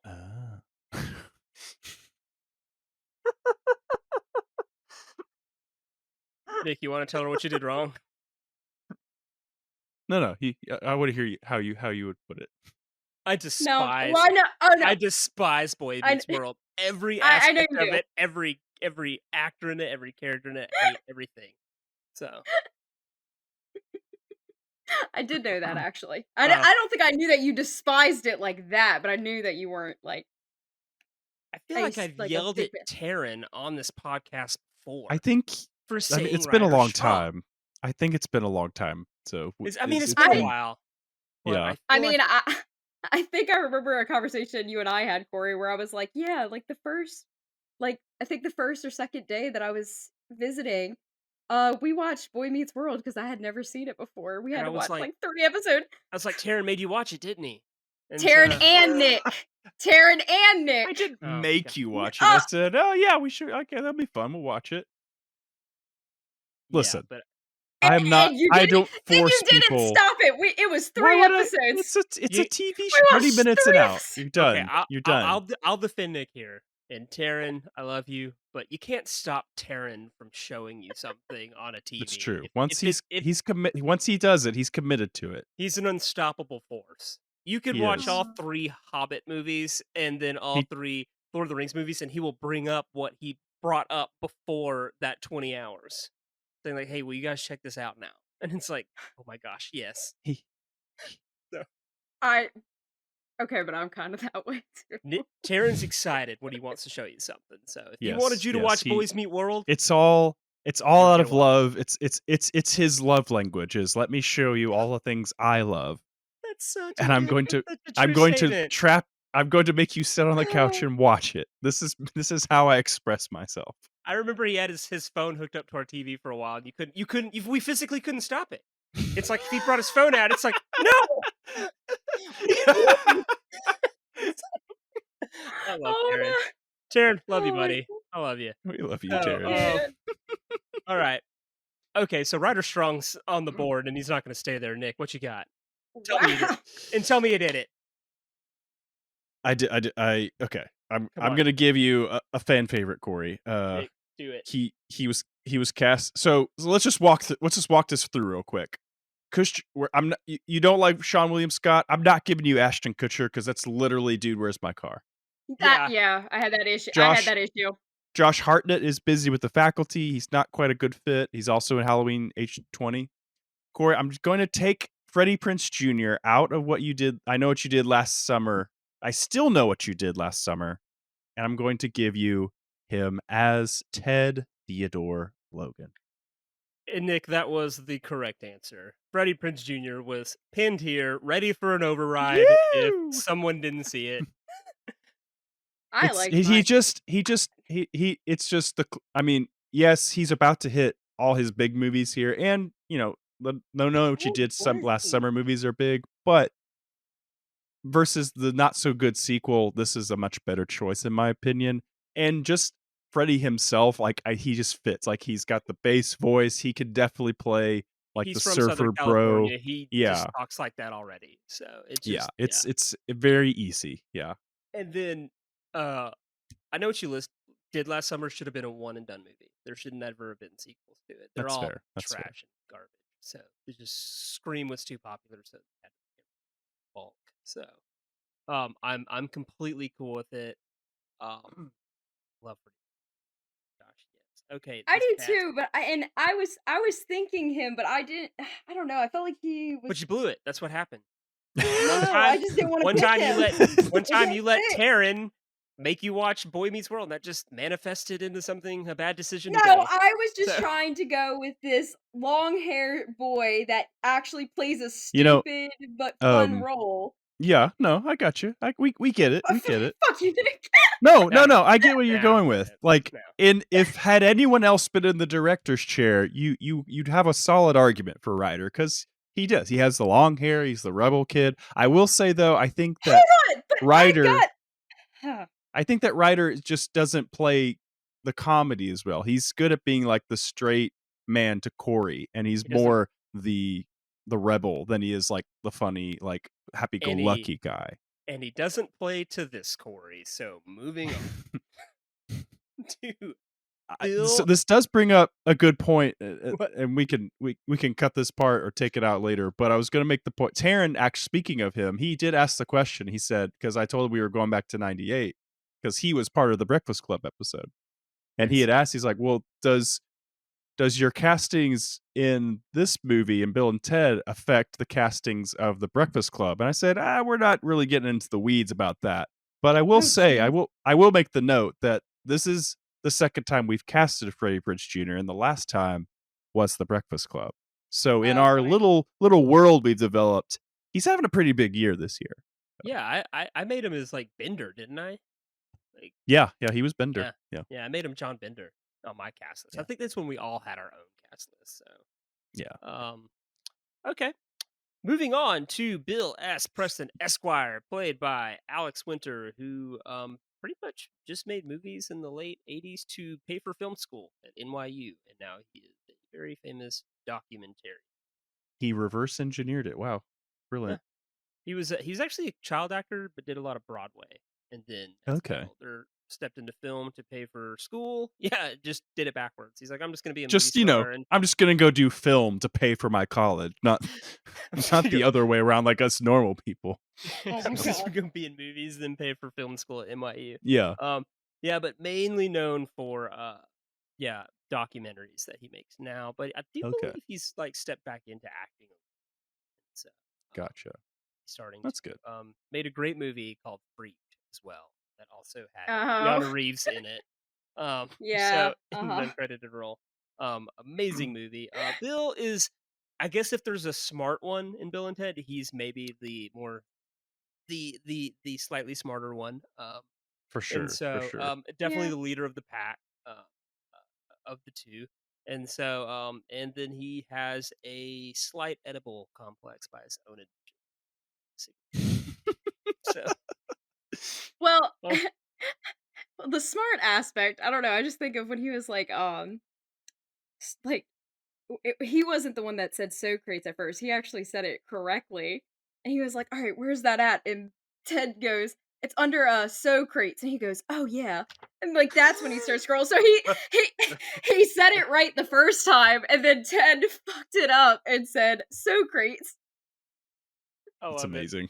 And then also, and then the one of the best, like I think, like best acting choices Alex Winter made is like Bill. He's constantly calling everyone Mister the Kid or Mrs. the Ark. Of Ark, Mrs. of Ark, and it's like I love that so much. So some two of the more notable names. Oh, I forgot to mention that Arnold Schwarzenegger turned down the role of Rufus when we were on Rufus. He was offered the role. That's and amazing. there. He couldn't fit into the phone booth. Two of the more notable names for Bill was Sean Penn and River Phoenix. Huh. The short list for Bill S. Preston Esquire. All right, guys, this is our last one. Yes, and then as mentioned before, he plays my favorite vampire in one of my favorite movies. He is Marco in The Lost Boys. So Alex Winter has a near and dear place to my heart. So, all right. Fun fact: did you know that he and this doesn't have to be in? Do you know that he directed the Smosh movie? Did he really? Mm-hmm. Did not know I that. Huh.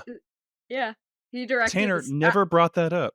I don't think I knew, but I think because I saw someone tweet about it, I think a year or so ago, and they were like, "Oh, poor Alex Winter, like directing an awful fucking movie."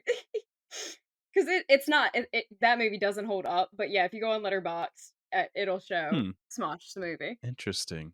Wow. Director of Who knew? 19 films. The third movie is Smosh the movie. He Wow. sure There you go. did. Yeah, awesome. Wow. Huh. Does Tanner know? Alex Winter never brought it up. I feel like he would have Okay, told us anyways. if he had met Um, Alex Winter.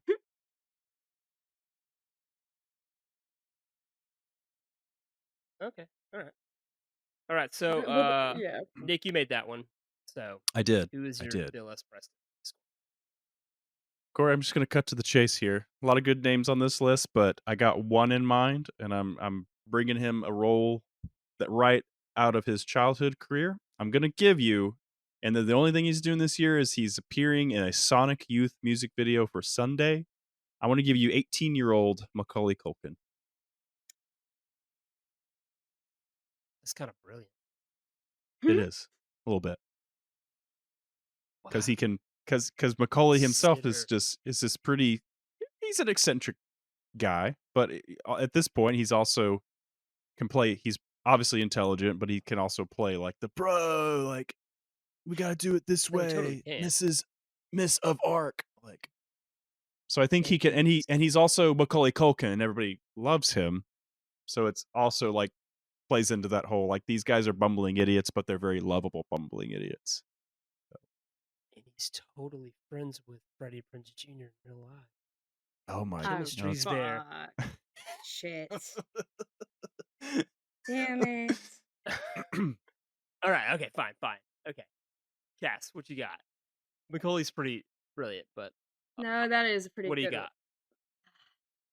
So, I need to look at my notes again. I had in mind, I like this actor. I didn't pick him. I like this actor. However, I feel like he plays very bland roles. Like Mhm. he's just not not that he plays the same character in everything, but he just kind of doesn't give his all like I wish he could. Yeah. But I was considering Shawn Ashmore, who is Iceman in the X-Men movies. Yes. He was in the Animorphs in that year. I was considering him. I ended up not going with him just because I just don't think he'll do a good Bill. Yeah. So I Yeah. went with someone that I've already named in the beginning of this podcast. Oh. This is 2 years before Final Destination. I am taking him out of a movie, but he's not that important to the movie like that. It hurts to take him out of this movie because I've seen the movie. I like the movie. His character's fun in it. But I'm going with Devon Sawa. Wait. What movie is it? Yeah, what movie? SLC no. Punk. Oh no, Corey. Oh no. I know. But would you consider his role cameo in that movie? No. Because I feel no, you But- wouldn't. No, he's in it enough. But here's the thing. I love that movie, by the way. This was actually hard, but I felt like I really could see him as Bill. I was Here's the- really worried you were taking him out of Wild America, which is a year prior. No. But we're No, fine. no, we're I fine. did. No. Cass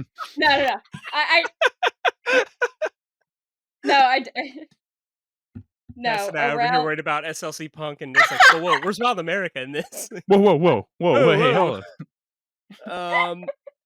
Well, No.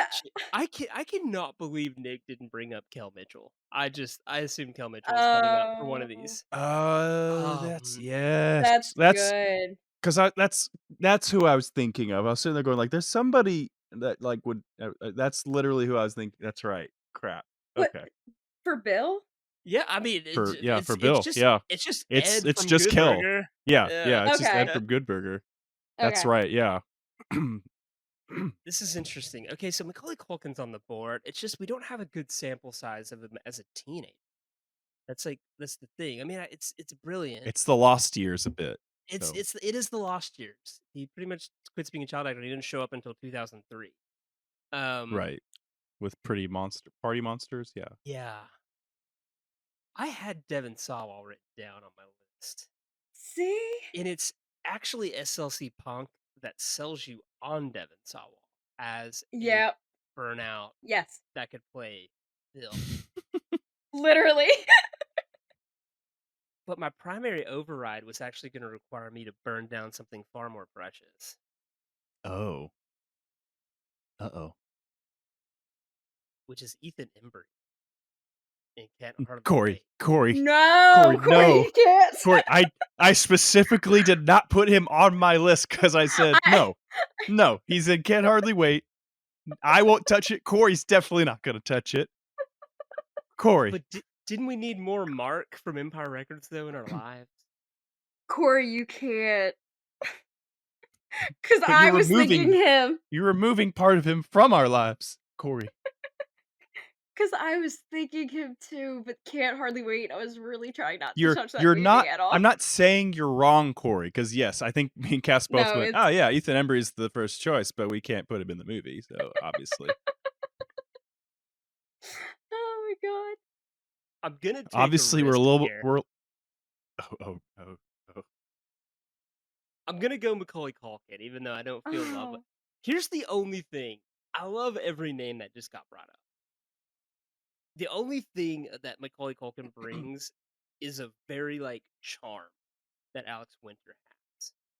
Like you're just really rooting for the guy, and I think Macaulay Culkin brings that. Whereas Devon Sawa and Ethan Embry company and then I think Kel Mitchell just can't wrangle himself. So. I mean, in another universe, this is a Keenan and Kel movie for sure. Like, it is. In 1998, it may have just been a Nickelodeon. we would have sold them the script, and they would have went. Oh, we'll just put Keenan and Kel in it. Yeah, sure. This is the Keenan and Kel movie. We already did Good Burger. So, when is Good Burger? Is Good Burger Devon this year? Sawa was a close second. I But- literally that was the one I think I was the most proud of on this entire list besides Jim Varney. I was like, oh, it'd be Here's- perfect. And I'm taking him out of a movie that I really love. And see, yeah, and that's the thing, guys, is I wrote him down, but I don't guess I looked it up. And SLC Punk is an extremely important for me. It's just I can't do. He's in it just. But a his little too character, much. character. That's what though. sells you on Like, it, at least- honestly.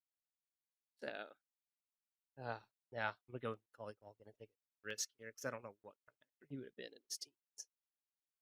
And what if it sucks and you had Devon Sawa right there? Well, because But it's Macaulay Culkin. We know he can act. Yeah, he Yeah. doesn't suck later, so I'm just assuming he's gonna pull that off at 18. Yeah. You know. We might be doing Macaulay a favor because maybe he pals around with Freddie Prinze Jr. They buddy up more. He's not into the drugs and stuff. He lives a little cleaner bit of a life. He turned out fine. He made it okay. He's married to Brenda Song. It's all good. He has a kid. It's great. You got the point. It's fine. Nick likes to keep getting the point. I know Listen, he is just digging that knife deeper. I'm not. That was not an intentional knife. I'm just finishing the thought. All right. All right. There's no malice. There's no malice there. There was malice. Now that you've mentioned it, I'll just keep digging in there if that's what you want me to do. But All right, you two, play nice. Okay. So Okay, this all right, was No. okay. all right. I'm gonna read through this cast. This was our first time travel trip back since for a break, and so we've gone a little long, but that's fine. That's fine. We're getting our sea legs back. So starting at the bottom, Deacon Logan will be played by Michelle Trachtenberg. Princess Joanna will be played by Kelly Kapowski herself, Tiffany Thiessen. Princess Elizabeth will be played by the daughter of Steven Tyler, Liv Tyler. Sigmund Freud will be played by Kelsey Grammer. Genghis Khan will be played by Bolo Young. Beethoven will be played by David Bowie. We'll probably get a good song on the soundtrack there. Oh yeah. Oh yeah. Abraham Lincoln's going to be excellently played by Christopher Lloyd. Joan of Arc will be played by the Pink Ranger, Amy Jo Johnson. And then the primary three most important person in the world is going to be played by Tony Todd. Moving up top, Socrates, Socrates, will be played by Bruce Dern. Billy the Kid will be played by Norman Reedus. Napoleon Bonaparte will be played by Pee Wee Herman himself, Paul Rubens. Yes. Mr. Ryan will be played by Keith David. Captain Logan will be played by Mr. Krabs, Clancy Brown. Rufus will be played by Ernest P. Worrell, Jim Varney, Ted Theodore Logan, And Bill S. Preston Esquire will be played by the pairing of Macaulay Culkin and Freddie Prinze Jr. And oh my gosh, I'm just realizing that Pee Wee Herman and Ernest P. Worrell are going to be in the same movie together. Oh my Thank you. goodness. Thank you. Thank you. Thank you. If we could have just gotten Pauly Shore in, this would be This the hat trick. you It would've still been have hat an trick. override. If the override was usable at this point after we've casted, you could have thrown him in somewhere, but Yeah, unfortunately, we don't retroactively use the override. sadly we don't. If I was gonna put Pauly Shore in, which should be its own segment, if I was gonna put Pauly Shore in this movie, He could be a fun Billy the Kid. yeah, it'd be Billy the Kid Yeah. easily. So, or a young Socrates. So, Oh. all right. Well, that brings us to the end of this episode. Bill and Ted's Excellent Adventure, as seen and casted in the year 1998. We're happy to be back. We're happy to be doing this. Getting back into the groove of things. Cass, you'll be joining us again in a future episode. I think Woo. one more from now, but next week we'll actually be joined by our good friend from across the pond, Ash Hurry of the Film Exploration Podcast, where we will be taking 1995's GoldenEye, a James Bond flick, Yes. to 1994. Wait, This was what? chosen. Yes, this was chosen by Ash, and this will be wild. It is interesting. It means we're actually choosing the James Bond for the next era by going back 1 year. Oh. So we're gonna essentially we're firing Pierce Brosnan and we're Hmm. starting over. I didn't like It's- that. Let's do it again. So that's what we'll be doing next week. We'll see you then. Again, please follow us on social medias. That's where we're at. We're on the Instagram, the Twitter. We're on all of them. Eventually coming to TikTok, as word has it. Once we Coming soon. we just need a young person. Mainly, that's why Cass is here to teach us how Oh my god. TikTok works. How does it work? I got it. What is it? Is it free? What? So,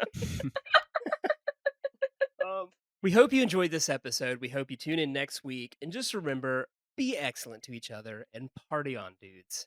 Say goodnight, Nick. Good night, Nick.